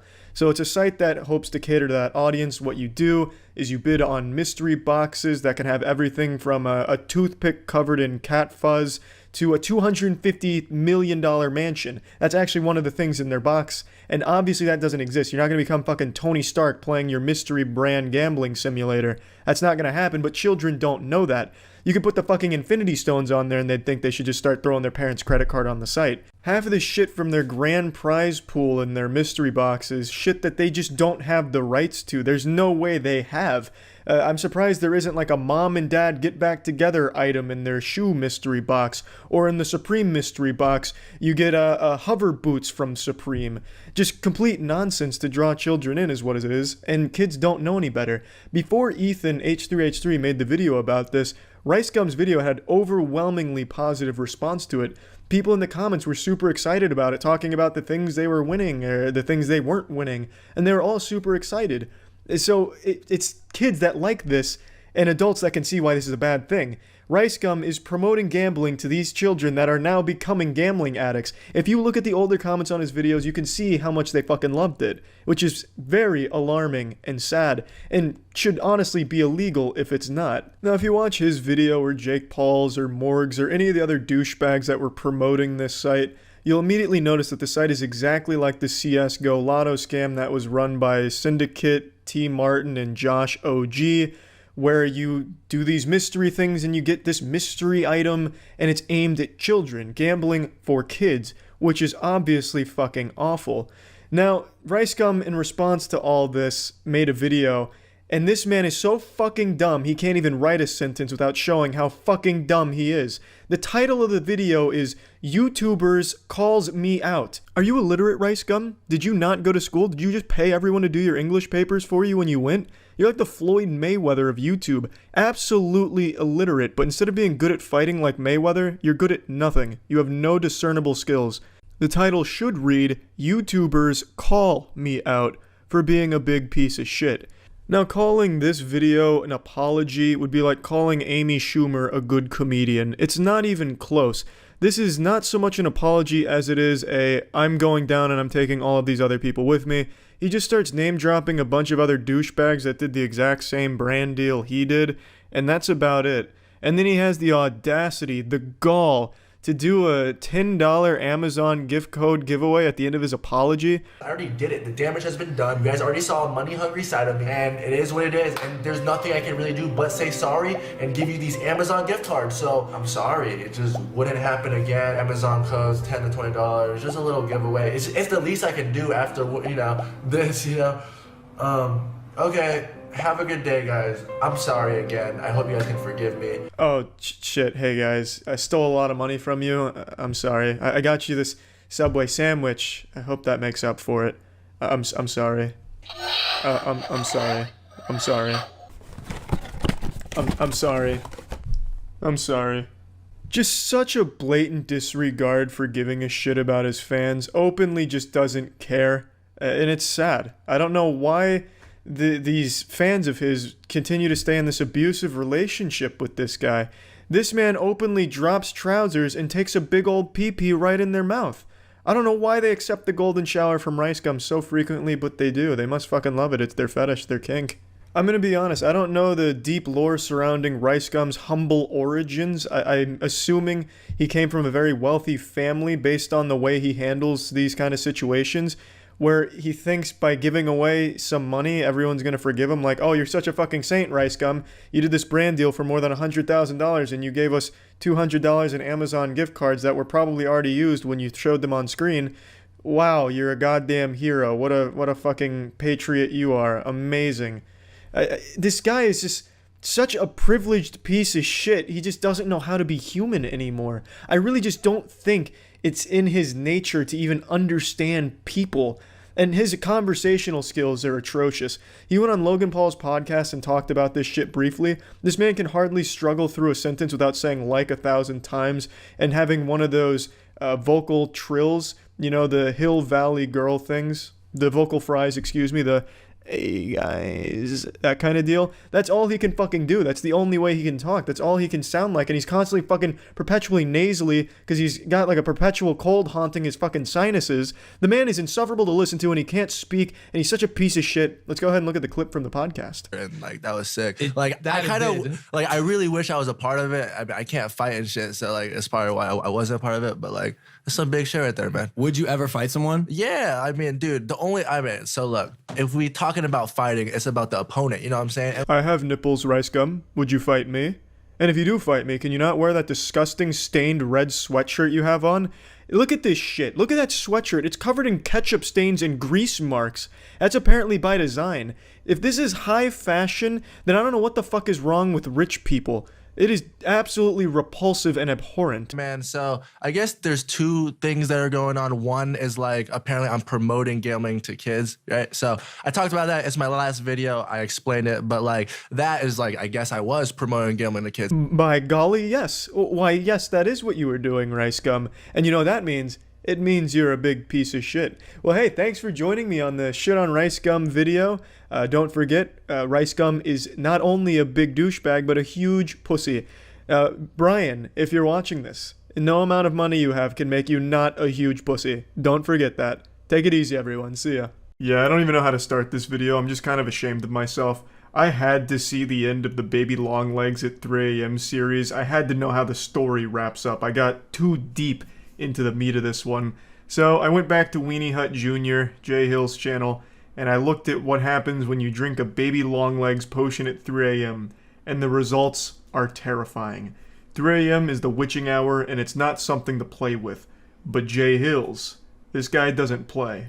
He fucks. Whatever you do, do not order the Baby Longlegs potion and drink it at 3 a.m. or you will turn into Baby Longlegs and you will die from the prototype.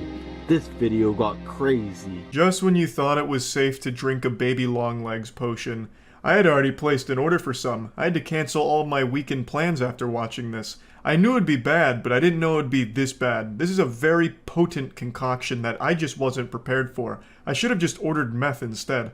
What up guys, your boy Jay Hill's back on YouTube with another banger video. And in today's video, I'm literally gonna be drinking the Baby Longlegs potion at 3 in the morning, guys. And if you guys have... It's honestly laughable how people still say that firefighters have the most dangerous job in the world when there's people like Jay Hill, whose entire career is about risking his life every day for banger videos, drinking potions, using a Ouija board to summon Big Chungus at 3 a.m.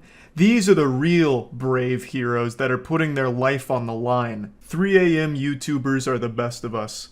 And I was thinking about this recently after I saw it in a comment.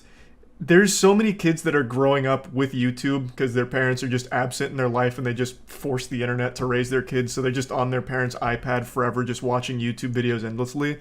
They're growing up with shit like Jay Hill's 3 a.m. challenges and all of that, so that when they get older, they're going to look back at this content as if it was good. Like, this is going to be nostalgic content for them. That's so fucking sad. They're gonna be like, oh, the good old days back when Jay Hill was still going to an abandoned Toys R Us and snorting baby long legs potion next to the dumpster. And find the potion that I left, and I'm literally gonna be drinking it near the toy store, and I think I'm gonna be coming into like a little baby or something. I have no idea what's gonna be happening, but He sounds like a Nightcore version of Bert from Bert and Ernie. And this is a pretty risky stunt, so credit where credit's due. He explains that he got the potion in a McDonald's Happy Meal, naturally, as we all have, I'm sure, and he left it at a toy store, so now he has to go back to the toy store to drink it, and this is big. You know, he's putting it all out there. He's ready to risk it all. He's going there, he's going to drink it after the toy store closes in their parking lot, so there is a chance that he just gets trespassed, or maybe after explaining what he's doing, they throw him into a padded cell.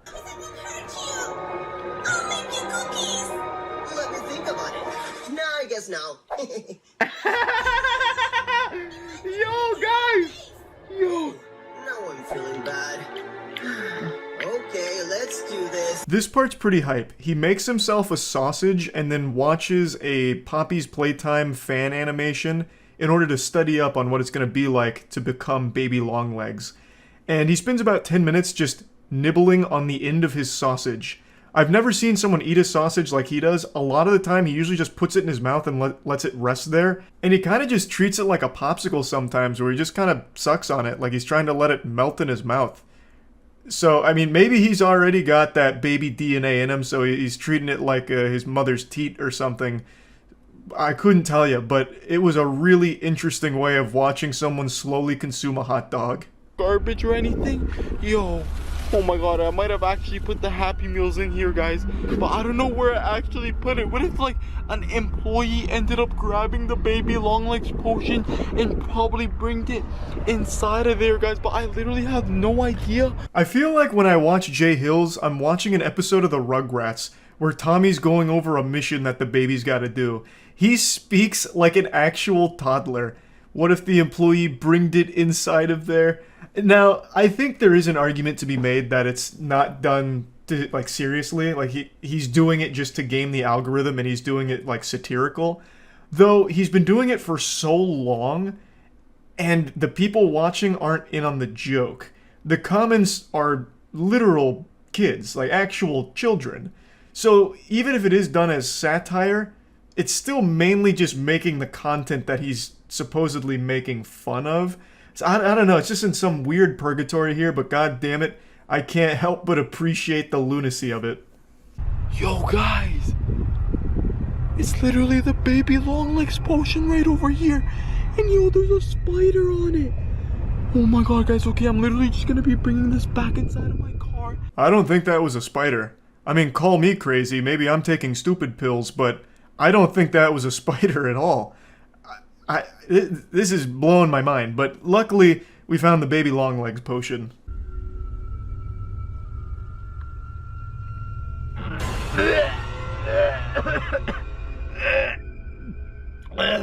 You guys, I literally took a little sip of it, it tastes so bad! Yo, this is probably the worst tasting potion I've ever...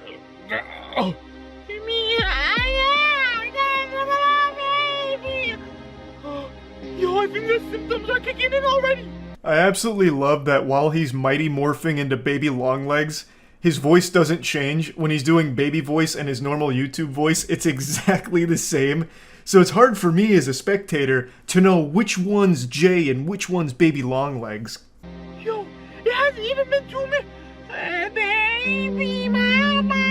Yo guys, it hasn't even been 2 minutes and I feel like I'm literally turning into a baby. I'm literally shrinking right now, mama, mama. I'm shrinking, mama, mama. Now, I'm not a huge sports fan anymore, but I'm pretty sure that's a Toronto Blue Jays hat. And if so, this is definitely the most mature Blue Jays fan I've ever seen. The transformation is well underway. We're about to lose him here. Soon there will be no Jay, and it will only be baby Longlegs left. Feeling it right now. Oh my god. It's gonna happen. Oh my god, guys, look, it's me, I'm a baby. Look, down here, right over here. Whoa, this is so cool, I'm literally moving my whole body. Yo, I'm literally a baby right now. Zoinks! It looks like the baby Longlegs potion worked. Man, polyjuiced right into baby Longlegs. My goodness. I can't help but appreciate that he keeps using this same 3D model, which I'm assuming was just a free download somewhere, but it looks nothing like baby Longlegs. It looks closer to like a macaroni noodle. I don't know why he settled on this one. Surely there was something a bit closer to baby Longlegs that he could find somewhere, but for some reason, he just ends up with this abomination. Guys, I'm literally crawling right now. Whoa, do you guys see me crawling? Whoa, I'm literally so far from the camera. I don't know if you guys can hear me. Whoa, guys, I literally just crawled there. I'm gonna come back, guys. I'm literally coming back. Whoa, guys. It's a miracle. A lot of people say that some things are impossible in this world. Just show them this video. I think this is a great lesson that if you just set your mind to it, there's a potion that will unlock that potential. You know, anything is possible. And this right here proves it. He became baby Longlegs. He said, you know what? I want to drink the potion and become baby Longlegs. And look at him. Now he's crawling. Can you believe it? He's literally crawling right now. But guys, I was hearing prototype somewhere. I don't know if he's gonna be somewhere over here. And now he's dead. Taken too soon. Prototype came out of nowhere and struck him down. God rest his soul. Jay Hills was never seen again. This was the last thing he ever posted, and my lord, he's in a better place now, I'm sure. I don't know if he went back into the normal Jay Hills body or if he's now in the afterlife as baby Longlegs. I'm no quantum scientist, so I couldn't tell you for sure. All I know is Jay died doing what he loved, drinking a baby Longlegs potion.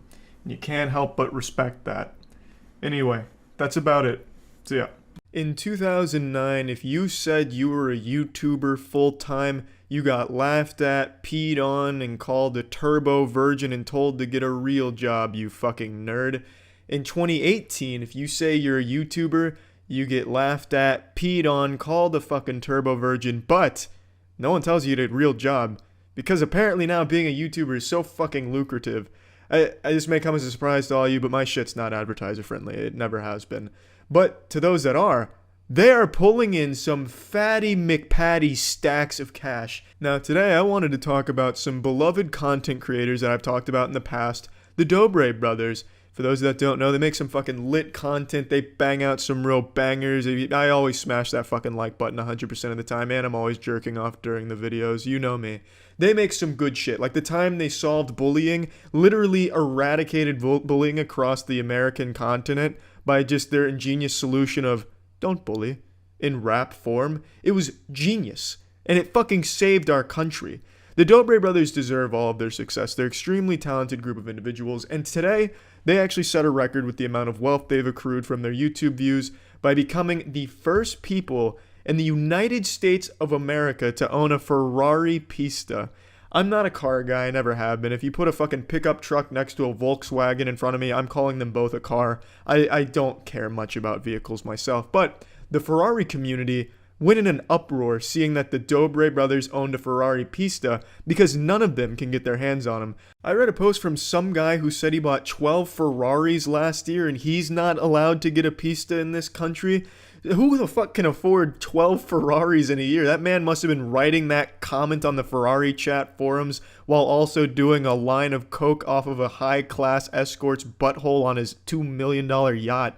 Holy shit. This community hates those guys now. But the Dobre brothers posted a very humble video, as they've been known to do. They're very humble boys, talking about the Ferrari and taking it for a bit of a spin. Let's go ahead and check out that video. Hey! Whoa! This is crazy. This just proves that life is not fair and does not reward hard work. All you gotta do is chase your dreams, and Oh, I'm just speechless right now because I would have never, ever thought like this would happen. Lucas was always dreaming about this car. Am I gonna get it? Am I gonna get it? No, I'm not gonna get it. Yeah. Fuck, that was wholesome. That really hit close to home right there. I think that's a struggle we can all relate to, just being kept awake at night with the cold sweats, wondering, damn, I have all this money, but will I ever get a Ferrari Pista with all this money? They don't deliver to the US. They don't do US deliveries with this limited edition Ferrari. Will I ever get one? Do they care about me and all of my money? Man, you know, that's such a relatable problem. I think all of us can at least feel him on that one a little bit. Oh my god. People might think I'm trying to flex or like show off, but nah, I'm just so blessed. Like, this is an accomplishment. Like, No, don't worry. I don't know how anyone would click on this video called Buying My Dream $500,000 Car and think it was about flexing or showing off. What kind of fucking troglodyte would get that idea? This is clearly a very candid and modest video shot here. You probably didn't even plan on making it. They might have surprised you and caught you off guard, like fucking open the garage and just, oh, hey, shit, sorry guys, I didn't see you there. I was just jerking off on top of my $500,000 Ferrari Pista. Did you guys know I'm the only one in the US that owns one of these bad boys? Yeah, I just dropped trousers and did a big old stink face on the Ferrari community by being the only one that owns one of these. Yeah, I just gave them a true patriotic loogie right in their fucking butthole by owning one of these Ferraris. You guys probably didn't. You probably, you know, it's just, you know, you too can do this. If you annihilate that like button, anything's possible. Chase your dreams and shit and make sure to buy our merch and all that shit. You guys can, why don't we take it for a spin, guys? Honestly, it really is just a very humble video, and I wish I had half of his modesty here. He's just such a nice guy. It's not about flexing, it's about the emotion and inspiring all of us, and I'm fucking inspired. I'm making this video to like inspire everyone because like dreams come true. Like, I'm being dead serious. I agree. Like I said, I do think the purpose of this video was to inspire their audience, especially with all 6 ads that play throughout this video. I think that's probably one of the most important parts of inspiring your audience, is making sure you fucking suffocate them with ads. Can you guys come here real quick? Yeah, sure. What's up? Hi. Hi. What's up? How are you? Good, how are you? Yeah, their parents have a pet goat. That's living the life of luxury. If they went to the backyard, you probably would have seen their fucking 10 saber-toothed tiger exhibits or some other exotic shit. That's fucking wild. I'm gonna go ahead and stop the video here because all that happens next is he takes the parents for a test spin in the car, and it's a nice fucking vehicle. It truly is. Ferrari executives, if you're watching, if you're just giving these bitches away, I'll certainly take one. If you need like an over-the-pants hand job as collateral, I'll be on it. I'll start ripping up your dick or whatever. Just, it's a nice car. And they drive it fast. It's real cool. Yahoo. The reason I'm talking about this is, I think it is inspiring to a certain degree. You can be totally fucking talentless, but if you're loud and you're a public annoyance, a public nuisance like these 2 kids were, that's how they got popular, by like dancing in the grocery store aisles and just being a public bother, you too can actually own a Ferrari. That's kind of the fast track on the internet. Be loud, be a douchebag, find success. It's that easy. Where's your Ferrari Pista at, you fucking losers? I'll see you all next time, boys and car enthusiasts. See ya. This is between you and me. Don't tell the FBI, but I'm about to do something illegal. I'm changing my mind. You see, 22 months ago I posted a video called The Worst YouTuber, and in this video I discussed a man named NNA Productions who I believed at the time was the worst YouTuber on the platform. At least when strictly speaking about content. I mean, there's people on this platform that make videos advocating for bleach enemas, so there's definitely worse people on the platform, but I meant strictly looking at it from a content perspective. I believed he was pumping out nothing but straight painful hemorrhoids for the viewer to look at. I no longer stand by that opinion. I'm going to share with you the story of NNA Productions, a story of shame, horror, tears, and redemption.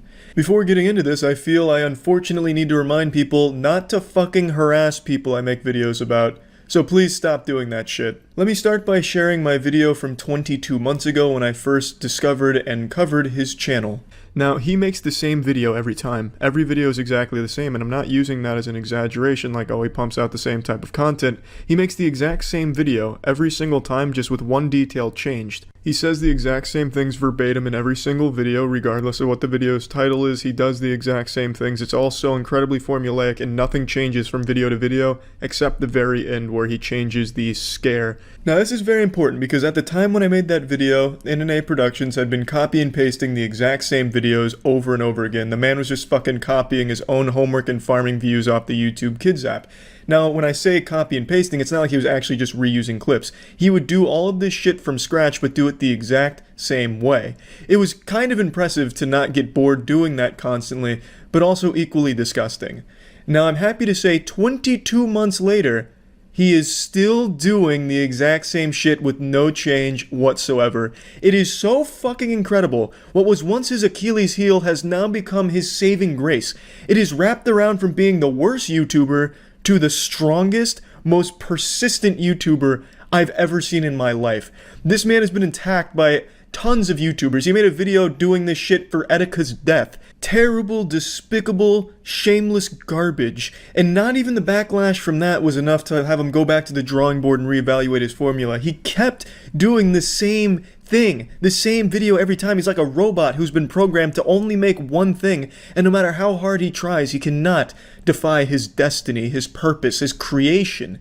He's like a record player that's constantly skipping on the same beat, forced to do this perpetual song and dance without any variations because he can't. He is the Derek Zoolander of YouTubers. He only has one look, one piece of content that he has been milking the fuck out of for 3 years, but not even successfully milking it because there's nothing left. It has gone well beyond dry.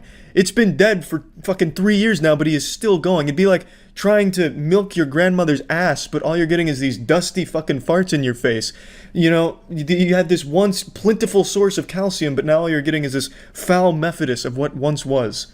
It doesn't exactly work with the grandmother analogy, but you get the idea. It's fucking, the well has run dry. He is still using a fucking fidget spinner in his video. It's incredible. This man is the definition of insanity. So much so that I think even he's aware of it. He has Jared Leto's Joker tattoos on his body. Remember Jared Leto from the worst superhero movie ever, Suicide Squad? He had the worst Joker of all time. He had the ha-ha-has on his body. Yeah, NNA Productions has those ha-ha-ha tattoos on him in reference to the Joker. It's crazy to me. He's the embodiment of chaos.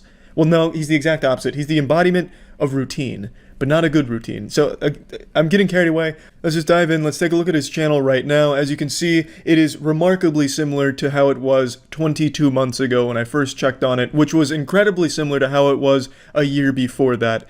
It is remarkable. He is still using the exact same thumbnails, the exact same formula, everything. Same titles, still doing 3 a.m. challenges for whatever trendy mobile game scare is going around the elementary schools. I just can't believe it. This is why I'm so impressed. Common sense would dictate at some point the human psyche can only handle so much of the exact same thing day after day, because he does this almost 7 days a week. So he is constantly doing the exact same thing, constantly editing the exact same thing. I don't know how he can handle it. If I spin this fidget spinner on this mini mouse, alright, just on this mini mouse for 5 seconds, you guys have to smash the like button. Dear guys, let's do this. 3, 2, 1, let's do this.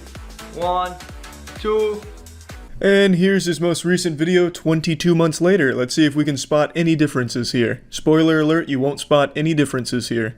Guys, if I spin this fidget spinner on one of these little gumballs for 5 seconds, you guys have to smash that like button. Dear guys, let's do this. Come on. 3, 2, 1, let's go. 1, 2, 3, 4, 5. Boom, night guys, have to smash the like button. Wanna join my free gift cards giveaway? Subscribe to my channel, like the video, and turn notifications on. And finally, tell me on the comment section that you subscribe. Boom, night guys, have to smash that like button right now. Wanna join my free gift cards giveaway? Subscribe to my channel, like the video. He's like Robin Williams coming out of Jumanji, confused on what year it is. He's still using a fidget spinner into 2020. I thought that shit had gone extinct. I thought there was a recall and they got every fidget spinner in the world and threw it in the desert like with Area 51 for the NES. It is incredible to me. He's like caught in a time vortex. It is, I mean this in sincerity, it is actually impressive to me that at no point throughout the last 3 years he has decided to make even the smallest or most subtle of changes. And he is still doing the gift card giveaway scam, which is an actual felony. You can't pretend to give away shit without actually giving away shit. You can't do that. It's fucking silly that this is still going. At no point has he thought to himself, well, maybe this will be a problem sometime down the line. Which is even more impressive to me, and it only speaks to his strength even further, where he's like, fuck it. I've gotten this far, I'm gonna keep doing it the exact same way. Brand new video, another day, another banger. Guys, on today's video we have a really insane video, alright? For those who don't know who's Minnie Mouse, I'll put the picture right over here, guys. Look at this. So this is Minnie Mouse, alright guys? It's the girl version of Mickey Mouse, alright guys? I know everyone knows who's Mickey Mouse, and I think everyone knows who's Minnie Mouse, the girl version of Mickey Mouse. Back to the brand new video, another day, another banger. So guys, on today's video we have a really insane video, alright guys? And it's about the ice cream man and the scary teacher together, alright guys? That's what actually happens, alright guys? For those who doesn't know who's the scary teacher, boom, this is the scary teacher, alright guys? The scary teacher. She doesn't look that scary to me. I could probably FaceTime her at 3 AM without having like a sodden apocalypse in my trousers about it. It's been another day, another banger for 3 years now. This Groundhog Day has persisted for a long time, and the bangers, they keep a-comin', baby. It is so crazy to me. I know he doesn't script these. There's no way he's scripting them. This is genuinely just like the setting he's just constantly on. What are you talking about? Come on, just go on a dinner with him. So should we do this? You will? What did I do, guys? I was just trying to make them talk with each other. Yo, alright guys, this is it. I have no idea what to do right now, alright guys? And I'm absolutely so scared right now. I think it's them. Oh my god, guys, I think they actually came here. Yo, I just locked my door and they are just standing outside the door, alright guys? Yo, I'm just gonna end the video right over here and get some help, alright guys? So much to give a big thumbs up. I didn't feel it was necessary to play too much of the video here because, like I said, it is a carbon copy of every other video he made, including the ones I touched on 22 months ago. But I will say, there is one difference here. He's doing even less. In the videos 22 months ago, he would have a friend and a couple other people hold up little popsicle sticks with the face of the scary person on it at the end of the video to show like, hey, look, they actually came, look, there he is on the popsicle stick or like the hockey stick. Here, he doesn't even bother. He just says, oh, they're right there, and I'm gonna go. So he's found out an even more effective formula. Now he doesn't have to, you know, pay a casting crew to hold up the pieces of wood or whatever the fuck they were on. It was like little fucking party masks that he got at Party City that he would strap onto things. He didn't even have to do that this time around. So he's somehow refined the formula to be even better. So I just wanted to talk about this because I was blown away to find out that it is exactly the same as it was 22 months ago, 3 years ago. It's crazy. I think that persistence is nothing shy of admirable and confusing. That's about it. See ya. Nothing gets my penis harder than seeing someone's father nearly drown, which is why I was more than ecstatic to click on the Dobre brothers' newest unscripted savage reel prank, Dad Wakes Up in a River. Let's go ahead and tune in.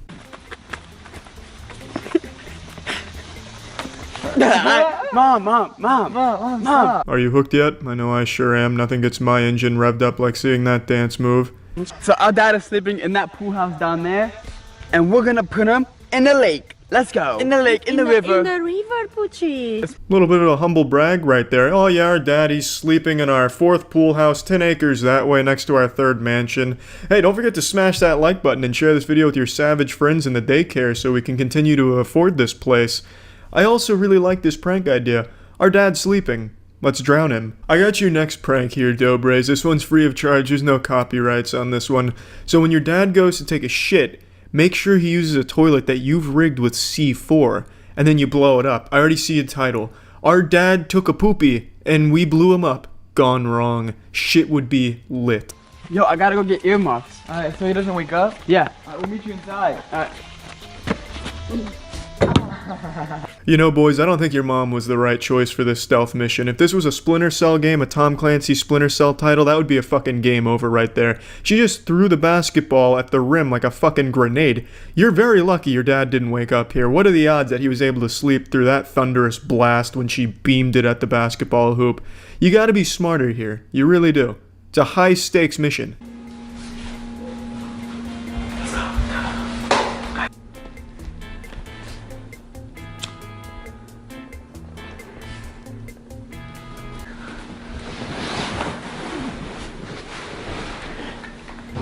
Well, spit in my dick hole. Can you believe that, good luck? Not only did he not wake up after the wife was damn near slapping him in the fucking face with the shooting range earmuffs, but he also turned over to help her get the other earmuff on the ear that she couldn't get to. That is a divine sign. That is God himself saying, drown this motherfucker. And don't even give me that tinfoil conspiracy theory bullshit where the dad's in on it. Yeah, okay, and wrestling's fake, right? That is a man who is so clearly asleep, most likely having wet dreams of Riley Reid's spread butthole. This right here was nothing shy of a miracle. The Dobre brothers out here making some fucking miracles happen. An amazing stroke of good luck right there with that series of unfolding events.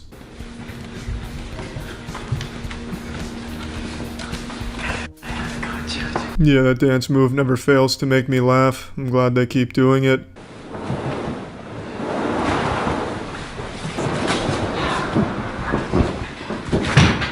I think their dad's dead. I think he's just fucking dead there. He's such a heavy sleeper, it's crazy. What a savage sleeper.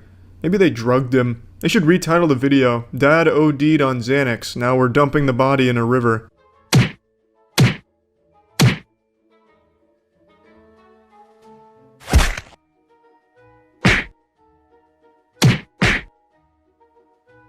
What the fuck? I guess they're just padding for time now, so they're doing a little Street Fighter type of deal here, a little impromptu thespian drama club combat course. I don't fucking understand what this is. Fucking knew it.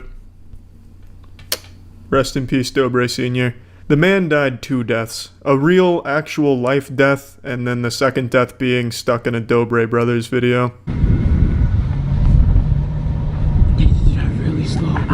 Now they've thrown the body into the fucking hearse here. They've turned the pickup truck to a hearse. This is just goddamn depraved. This is sickening. Go, come on.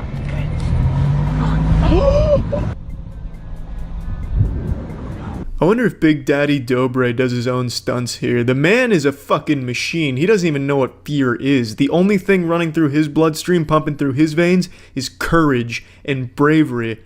Let's take for a second and assume that this prank was real, which obviously it's not, but let's say it was. He'd 100% wake up on the truck, and when he did, he'd probably freak out, fly out the back, and snap his neck. What a fucking prank.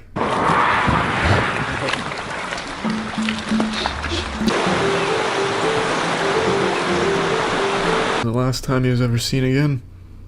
Fucking sick stuff, really. The Dobre brothers are evil. Luckily, these fucking idiots videotaped the crime, so I'm sure they'll be charged very soon with getting rid of that body. Honestly, though, the video just ends the way you'd expect. The dad, you know, all of a sudden wakes up. Oh, what in tarnation is this? Oh, you darn kids, you got me again with this prank. Hey, can you like and favorite that video, please? Share it around with your friends. That's how they all go. More high-quality content that we've come to expect from the Dobre brothers. See ya. I don't understand what's going on in the world right now because there is a cheating scandal in every single sport, every game, every hobby in the entire world, all happening at once. This is like something out of the Bible to signal a doomsday or an apocalypse. Today we're going to be talking about a Call of Duty cheating scandal, but not so much the cheating itself, more so how one YouTuber took a huge L trying to suckle a drop of clout out of the situation by posting an embarrassing video about it. I'm not a huge fan of Call of Duty. I haven't been a fan of Call of Duty in a while, but I am a big fan of clowns. And yesterday these two worlds collided when Doug Censor Martin made his exposed video on Nadia, a person who's been accused of cheating for a while now. Doug kind of hyped himself up as the authority to bring down judgment once and for all and bring the truth to light. He dusted off the monocle and got to the bottom of this case like Scooby-Doo and the gang to solve the mystery here.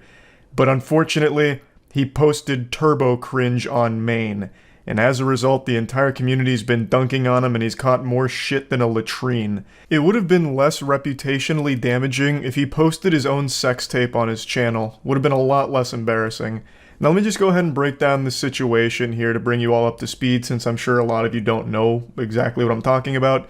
Right now, there is a massive Call of Duty streamer named Nadia. She mainly plays Warzone, Rebirth Island, and she's massive. And she's had a ton of cheating allegations against her for quite a long time now. A lot of people analyzing and going over very suspicious and odd moments from her streams, as well as some peculiar things that have popped up in terms of like aim locking and tracking and shit like that. as well as recently she went to a LAN tournament and didn't perform super well. She went like 4-15 in one of the bigger matches, so people were confused on why she plays so well at home where she's dropping like 50 bombs and absolutely spanking people, versus on LAN where she goes and just doesn't do super well. So there's just been a lot of videos breaking down and analyzing suspicious moments from her streams and explaining that there's a chance she's cheating, though nothing's 100% proven as of right now. But it is a very peculiar situation, one that I'm not super familiar with, so one that I'm not going to opine on heavily, but that's the gist of it in a nutshell.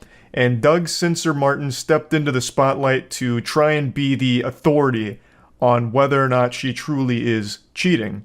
And this backfired on him terribly. So yeah, I'm not really here to talk too much about the possible cheating itself. I'm just here to laugh at this awful video Doug made. Even if it's confirmed Nadia's cheating, like right now, if she goes live and just admits, I'm a cheater, here's the proof, I would still say Doug Censor Martin took the bigger L in this situation. Also, he really hyped the shit out of this for days, like on Twitter and everything, making very bold posts about the impact this video is going to have and how he was taking it so seriously and researching it thoroughly. And man, that aged terribly.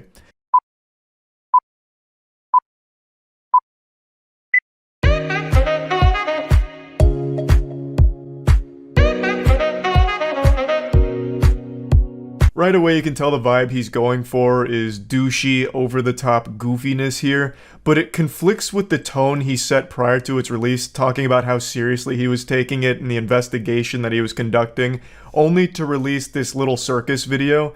So immediately people were pretty turned off just from the intro alone.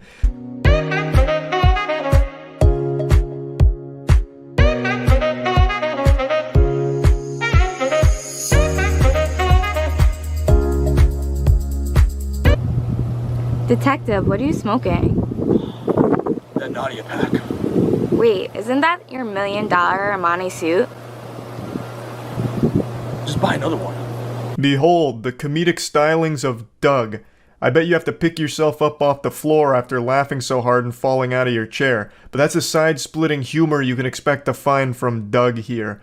No doubt this man's going places, so he's probably going to start writing jokes for Amy Schumer next. I mean, this is just good stuff. This bit drags on for a very long time here, and I have no doubt that it's this long just for the sake of padding the video length, because the video is 8 minutes and 3 seconds, so I feel like he just front-loaded it with this trash in the intro to make sure that it breaches 8 minutes for the mid-roll ads, because I have no other explanation for why it goes on for as long as it does.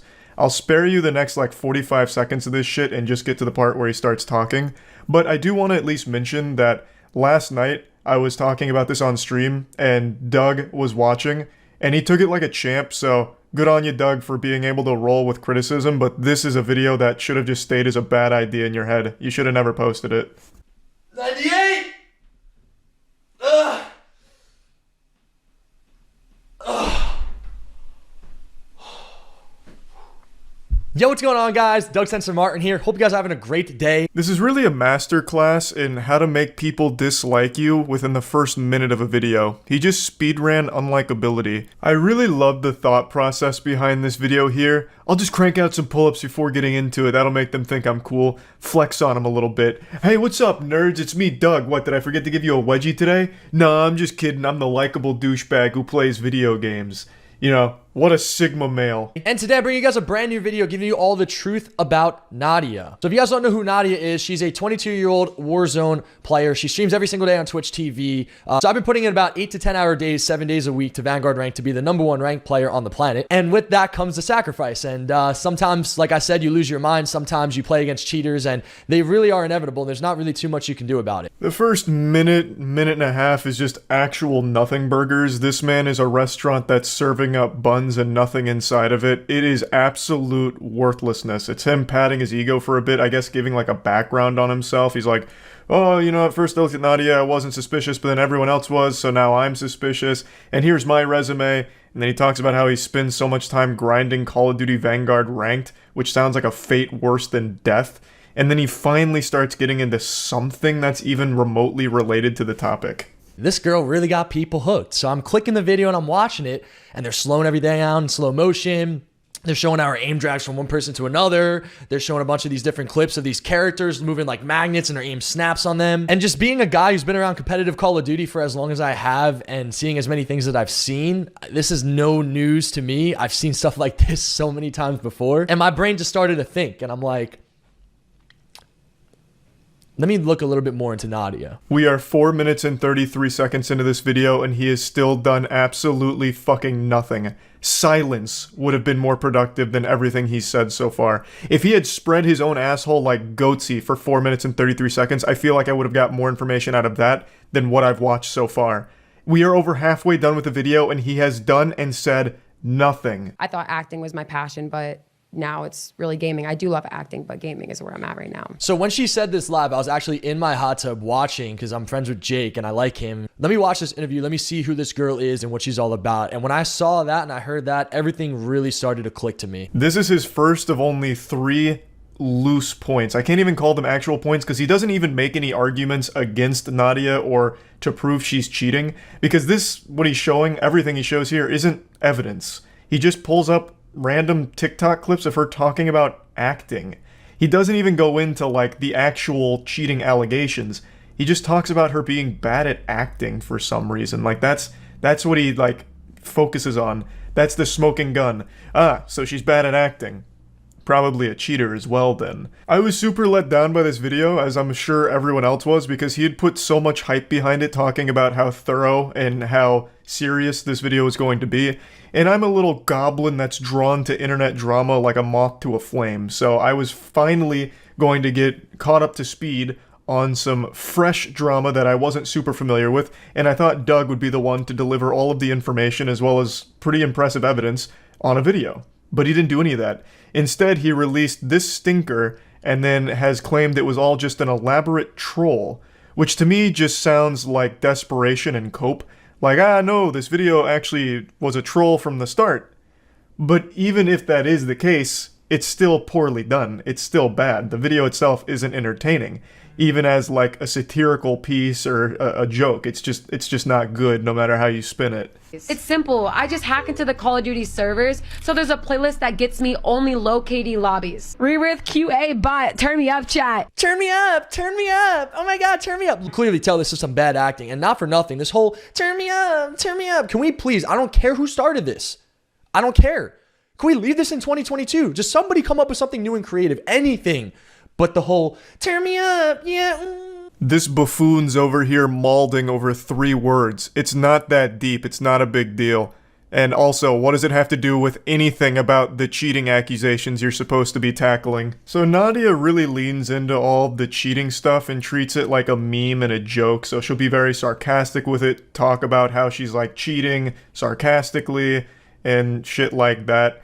And Doug is critiquing her acting about it and being upset that she says, turn me up.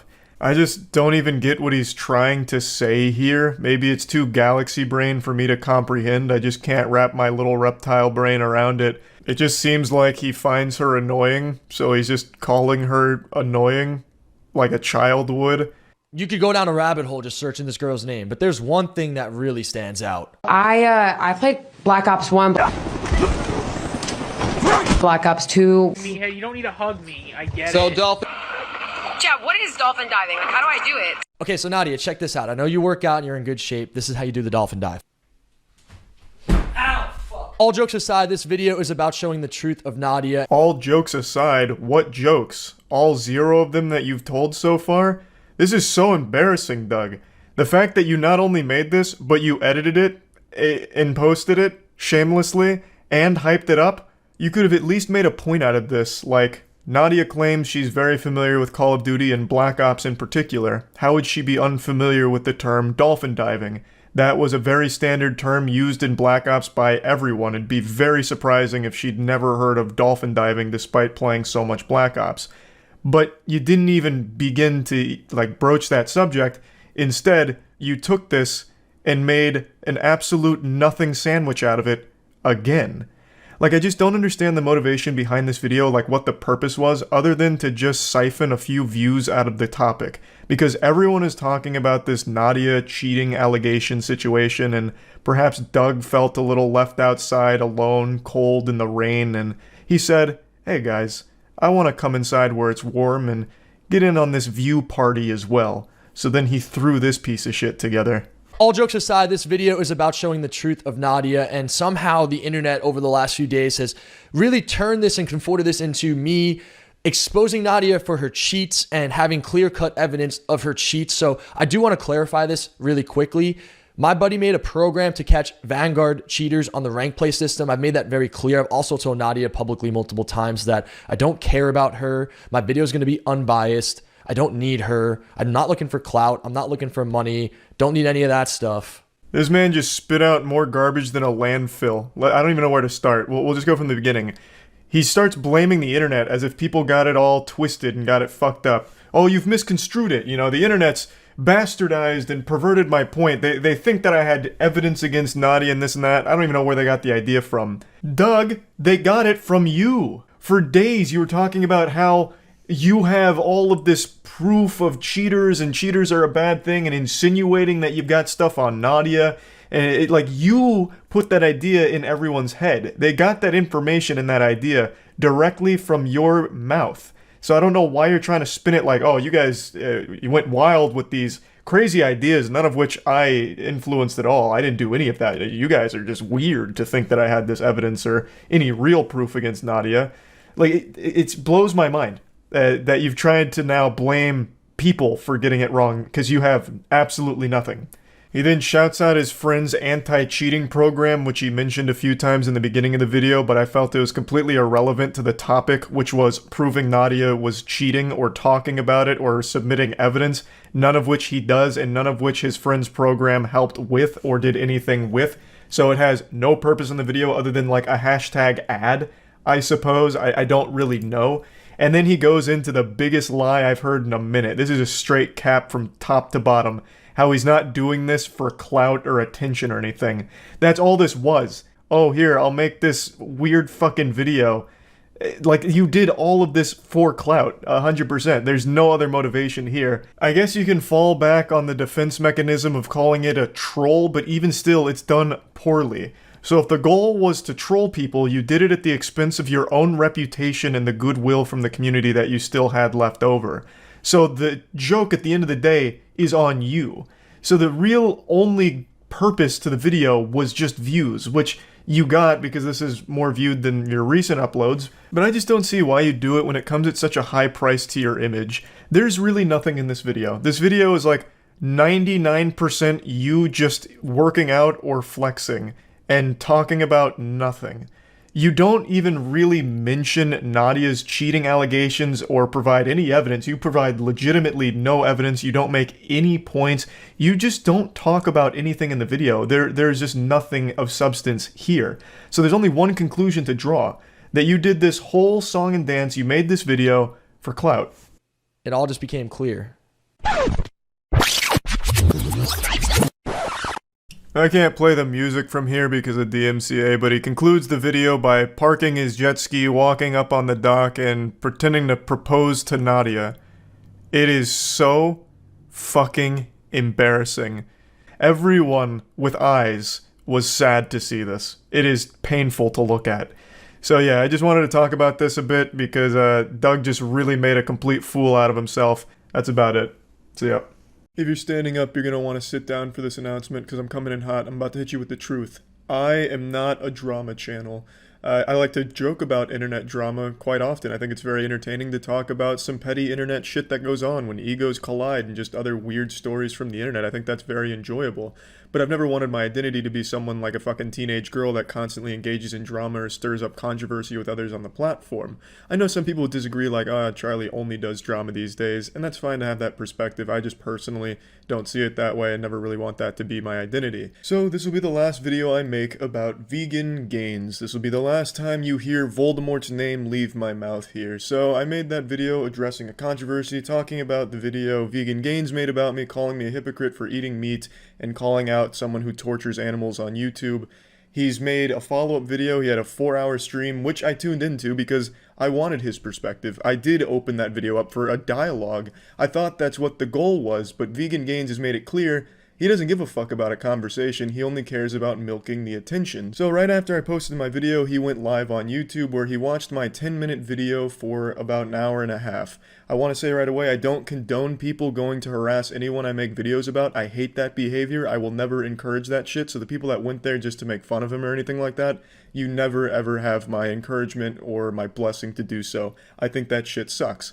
But that did happen. He spent an hour and a half watching a 10-minute video because he'd stop every 2 words to screech and scream one of 3 things, one of only 3 phrases he seems to know: straw man, ad hominem, and poisoning the well. It was a truly insufferable live stream to sit through, but in between his constant short-circuiting where he was only able to regurgitate one of 3 words and talking about the Holocaust and rape, he made good points. He had very sound arguments that I respected. And not just respected, 100% agree with. But sitting through that live stream was tough. The constant pausing to dissect each word was more painful than listening to the animal screams in a slaughterhouse. But in between having a macho man meltdown where he'd, challenge people from the chat to come fight him if they disagreed or whatever, he said, "Charlie, if you want to talk about it, let's talk about it," which I had every intention of doing because, like I said, I thought that's what the goal was. We each say our piece and discuss it. However, a mere 2 hours after the live stream ended, somewhere in there, he put up another video addressing it. Even though he had just gone 4 hours thoroughly dissecting everything, he made another video just to milk those titties, get a little extra drama out of this whole situation. He started his stream a little bit before I started streaming myself, so while he was still going, I had already started streaming. By the time I was done streaming, he had already posted another video that had been up for like 2 hours. So it seems like only a couple hours after his stream that went 4 hours dissecting it concluded, he made another video just to really reach deep into the colon of controversy to keep getting some attention out of it. I don't see what the point of the live stream was when you were still made up your mind about making another video, regardless of if I took you up on a debate or conversation offer. So to me, that seems like you don't even genuinely believe in having a conversation, you just really want the attention from this whole situation. So to me, that seems like you really liked all of the donations you got during your stream. There was a lot of those trolls, like I mentioned, that were donating to make fun of him, and then people in his community donating to support him. So he made a lot of money off the controversy while covering the topic. He did send me a tweet asking if we could have a conversation while I was streaming, and by the time I saw the tweet, the video had already gone up. So he had already made up his mind that he was going to continue making videos about the drama to really squeeze every last bit of extra views he could get out of the situation. So again, after watching the video, a lot of points I agree with, and he even pointed out things I personally thought I messed up on. For example, misrepresenting points, that wasn't my intention. For example, the dog, Dr. Seuss tale he told, the weird shit about someone goes in their backyard and shoots their dog. The way he said it was, someone shoots a dog in their backyard. To me, that sounds like someone has gone into someone else's backyard and shot a dog for no reason. But I misunderstood what he was saying. With his galaxy brain, he was talking about the owner going in the backyard and shooting their own dog. It was a genuine misunderstanding, not some kind of sinister way to try and twist what he was saying.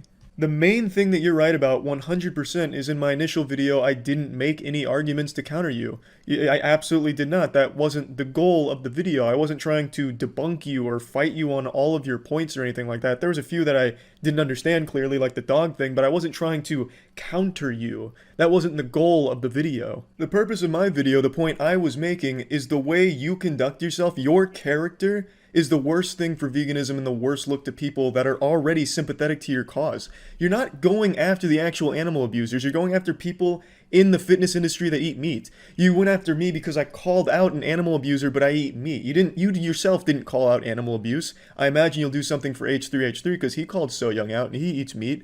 You're not going after the actual problem. You're going after people that are already sympathetic to it and driving them away. That was my point. I wasn't arguing your beliefs because I'm not trying to convert you to my side or anything. And I don't care that you criticized me. I have thick skin. I can take it. Half of my content is dedicated to criticizing things, so I expect it back. The point I'm making is your entire history on YouTube has been actively shooting the idea of meat substitutes in the foot to people that aren't in the know.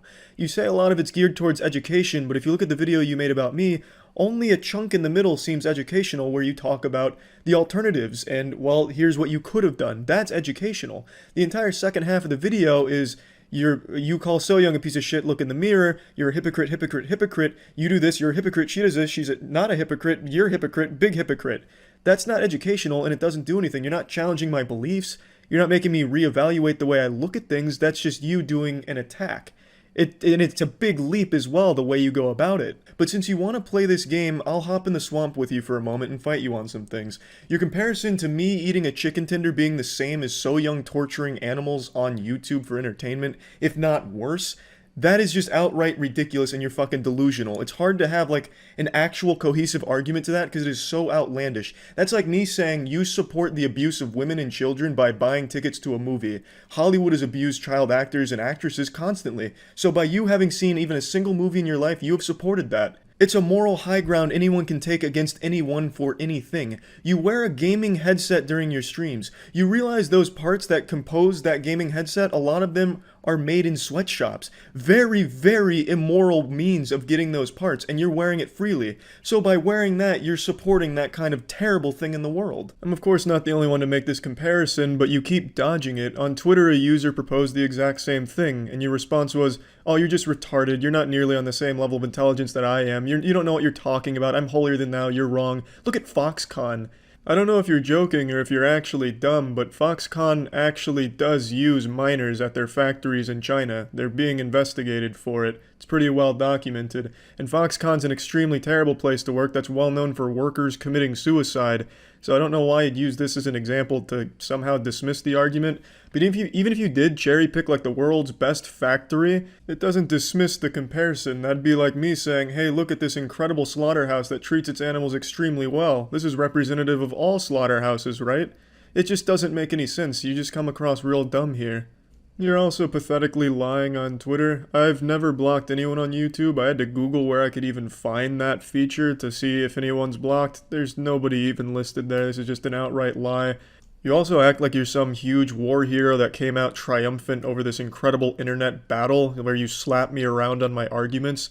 But I didn't make any arguments. You said yourself I didn't make any arguments, so I don't know what you're going on about here puffing out your chest for.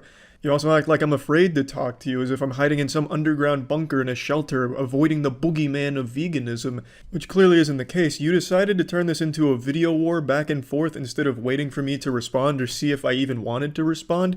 I only had a window for a couple of hours in between your live stream and then your pathetic speedrun attempt on YouTube Drama by posting a follow-up video to Farm Controversy, and I was streaming during this window in the first place, so it's not like I've had all of these opportunities to touch base with you. You've made it clear your intention isn't a conversation. It's to just keep milking drama, getting as many videos out of it as you can. And if you want to go in the hypocrite route, you're a massive fucking hypocrite. You have a Teespring where you sell Vegan Gains cotton t-shirts. Cotton is not only one of the worst things for the environment, we'll go ahead and set that aside because I don't think you give a fuck about that. We're going to talk about its direct impact on animals. The production of cotton accounts for 24% of the global insecticide market. Insecticide in the cotton production often leaks into the water supply of the nearby areas and threatens biodiversity and directly poisons the animals. So by you selling cotton t-shirts, you are directly killing animals. And not just that, you're profiting from it, which is even worse. In fact, it goes beyond that. You're paying someone else to make these cotton t-shirts for you, which are killing animals, and you're making money off of it. It's pretty extreme, man. That's a lot worse than what meat eaters do, people that eat KFC. I actually don't even eat KFC, by the way. That was the first time I've eaten KFC since I was 6 years old. And I really don't eat red meat. That was the first time I've taken a nibble of red meat in about a decade. But what you do is so much worse than those things, because people that do eat meat like that, the animal's already dead, with or without them buying it. But for you, that shirt didn't exist until you put it in production, so you actually just brought it out there and have some blood on your hands, whereas meat eaters, they're a little bit cleaner than you in that regard. I double and triple checked to make sure this was actually your merch store because I couldn't believe that you wouldn't know about the impact cotton has on animals. I'm sure you know about the impact on the environment, that's pretty well known, but animals specifically. Because that seems like something you'd be very well aware of and want to avoid, but it is yours. I found it through your YouTube video announcement with it, and I get the video itself as a joke, but the shirts are real. I can order one right now, and people have ordered them, and I have to wonder if they know just what kind of impact that has on animals, and if they're okay with that. I know cotton is deemed vegan-friendly, but I don't get why. Animals aren't directly killed to make cotton, but the production of cotton directly leads to animal deaths and getting rid of a lot of homes for animals. Now, I'm pretty sure you're probably finding a way to tap dance around that fact or dispute it. You're very tenacious, but there is a point that you can't fight on when it comes to cotton. We'll use the Aral Sea as an example. The Aral Sea was the 4th largest lake in the world for a time, but during the 1960s, local government diverted the waterways that fed the Aral Sea into cotton production because cotton production is so water intensive. Over time, this drained the Aral Sea, and it's now the Aralcum Desert. It's just completely empty. There's no lake there anymore. All the fish that lived there are dead. The animals that inhabited it and used it as a watering hole are no more. They've either moved somewhere else or died as a result of the poisoning. Now, I know you and a lot of members in your community feel that you are 100% in the right and anyone who eats meat can never be right and is in the wrong, but I'd argue what you're doing is a lot worse than someone that's eating a chicken tender or people that eat meat to survive or just as part of their diet since it's financially cheaper than a lot of the alternatives at the moment. You are profiting off of directly hurting animals through the production of your merchandise. I really can only imagine how many times you've stopped this video on stream by now. I imagine it's well over 100. It's probably about a 3-hour stream by now dissecting each part of this. But I have to say, in your words, what's your excuse? There's plenty of alternatives to cotton that don't damage the environment or hurt animals. Why didn't you use those options? Why'd you choose cotton? I even decided to check all around Teespring and people talking about Teespring because I thought, well, there's no way Vegan Gains would let this fly. There's no way he wouldn't know about this. Maybe Teespring's doing something totally different, getting their cotton in a different way. Like fucking Full Metal Alchemist Brotherhood alchemy, just bringing it out of existence or something where nothing's getting damaged. But I couldn't find anything like that. All of their stuff is sourced outside of the US, and I couldn't find too much information on how or where exactly the procedure. So there is an option for 100% organic cotton, which is a little bit better than normal cotton, but you didn't choose that option. You chose 100% cotton. So there really is no excuse. I want to make it clear, I actually don't believe these things. I don't think this way. I'm just going by your line of thinking by comparing me eating a chicken tender to me being worse than torturing live animals on a YouTube video aimed at children. It's a very silly way of interpreting things, and you can see just how silly it is when you apply it in different areas like this. It's silly to ignore the fact that living in this day and age comes at a cost, and unfortunately that cost is animal lives. Vegan Gains, you may not eat animals directly or use products that are directly derived from animals, but a lot of the products you use every day have had animals die for that production. For example, you made a video talking about toilet paper being out in your area because of coronavirus. Well, as I'm sure you're well aware, toilet paper comes from trees that animals once called home, but as deforestation continues, deforestation leaves so many animals dead and homeless just to provide that toilet paper for you, Vegan Gains, so that toilet paper you're wiping your precious asshole with has blood on it because those animals have died because of that production of that toilet paper. So you yourself are a hypocrite just for existing in this world because everything that surrounds you at some point down the pipeline had an animal die because of it. So there's no reason to draw this distinction between eating animals is so much worse than using products animals have died for. These are the same thing. Animals die on both sides. It's just a matter of which one you have morally deemed worse than the other. You march around like you're this morally superior celestial being, but you're really not. I don't find you to be like this moral authority of YouTube. Throughout your entire history on YouTube, it's been a controversial one. One thing you've done pretty often is make fun of people with cancer, which I think is very low.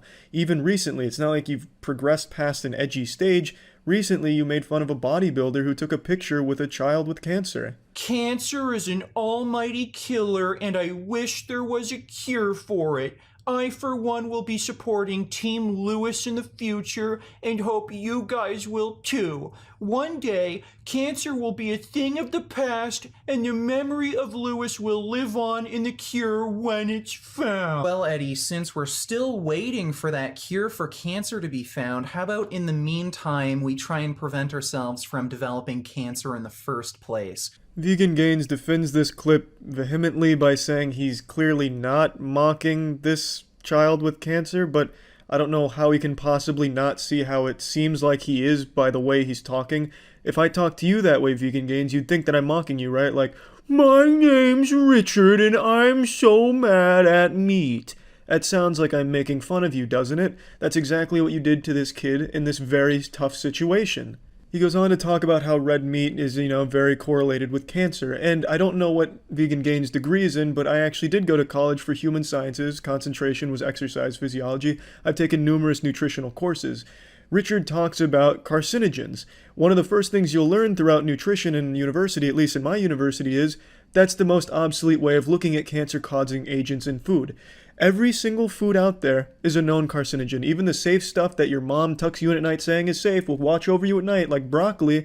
Broccoli is a very well-known carcinogen. Almonds too. Everything is a known carcinogen, and the way Richard presents this is extremely misleading. He presents the research in a way that makes it sound to his audience that if you eat red or processed meat, you're gonna get cancer. And while yes, red and processed meat is significantly worse than a lot of other options out there, it's extremely fucked up, and he always makes it sound like it's the person's fault they got cancer because they ate red meat. It's disgusting. I really think it's pretty fucked up, and I don't know why you think you have this moral high ground just because you're a vegan. It's a belief that you've instilled in your community as well, where everyone that supports you or supports veganism as a whole thinks that they can never be wrong, and anyone that eats meat is automatically wrong, so they don't even want to hear their opinion. They get locked in this bubble, which I think is terrible, because hearing different opinions leads to growth. It helps you discover things about yourself, learn new perspectives. As cliche as all that is, it's the truth. When you're locked in an echo chamber, nothing really gets done. I don't know you personally, Vegan Gains. From your videos, you seem well composed. Your live stream was a different story, but again, I understand with everything that went on. But the way you come across, I would have to guess you don't have a single friend that is a meat eater. I get the impression that you couldn't stand to be around someone that is a meat eater because you find it disgusting, and you couldn't see yourself associating with someone that has a different belief than you on that, in that field specifically. I feel like you'd constantly be trying to prove them wrong or prove why they're a bad person in relation to you. It just seems like you need to be around sycophants that constantly echo your beliefs. I could be wrong, I don't know, but that's the impression I get, because that's the way you're perceived on YouTube, by the way you're attacking everyone that's having a, meat on their plate. You're not really educating, as I pointed out earlier. You are still just going for an attack route that doesn't challenge beliefs, it just seems hateful.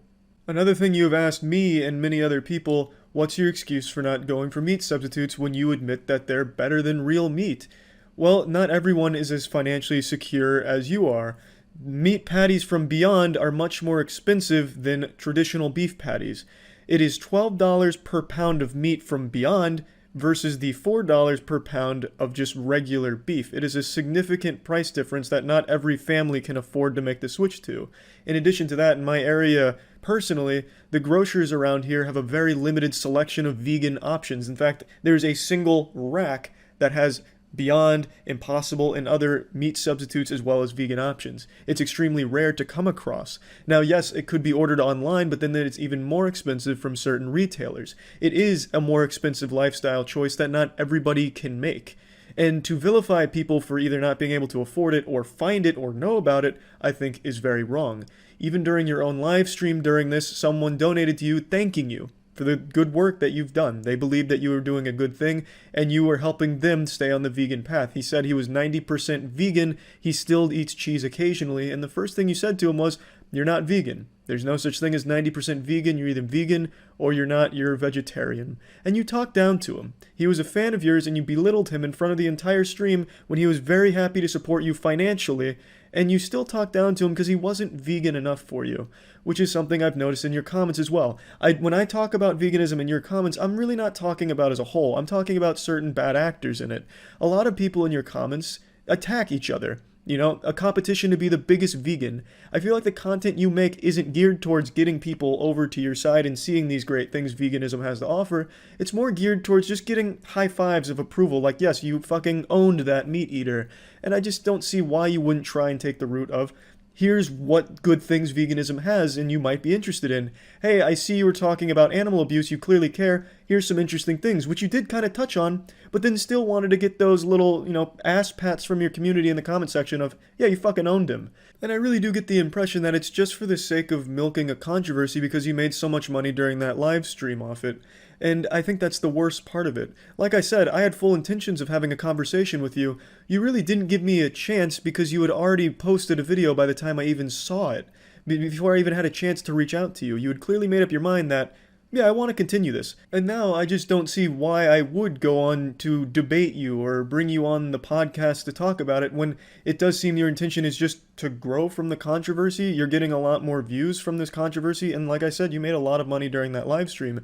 Again, I will never condone anyone going out of their way to harass anyone or anything like that. I have always vilified that kind of behavior and put it in a bad light, but unfortunately it's the internet, and there are bad actors that do that, and for that I am totally sorry. But I don't really have an interest in continuing a conversation with you past this video because I don't get the impression anymore that it's even genuine. I feel like I'm just playing into your hands to keep a toxic, one-sided debate going when we're really both in agreement on a lot of things. I just don't like you as a person, the way that you're conducting yourself on YouTube, the way that you're driving people away who are interested and would want to learn more. And even people in your own community, like, hey, I've been inspired by you and I feel like I'm doing a good job going vegan, you telling them, no, you're not vegan. So I am sure you will respond to this either during a live stream or the video, probably both like you did last time. But I don't think I'm going to continue this one-sided dialogue we're having here. And again, I want to reiterate, I have nothing but respect for veganism as a whole. I truthfully just don't like how Vegan is portraying its appearance online. I don't like the reputation he's giving it, and that's the really only point that I was ever trying to make. That's about it. So yeah.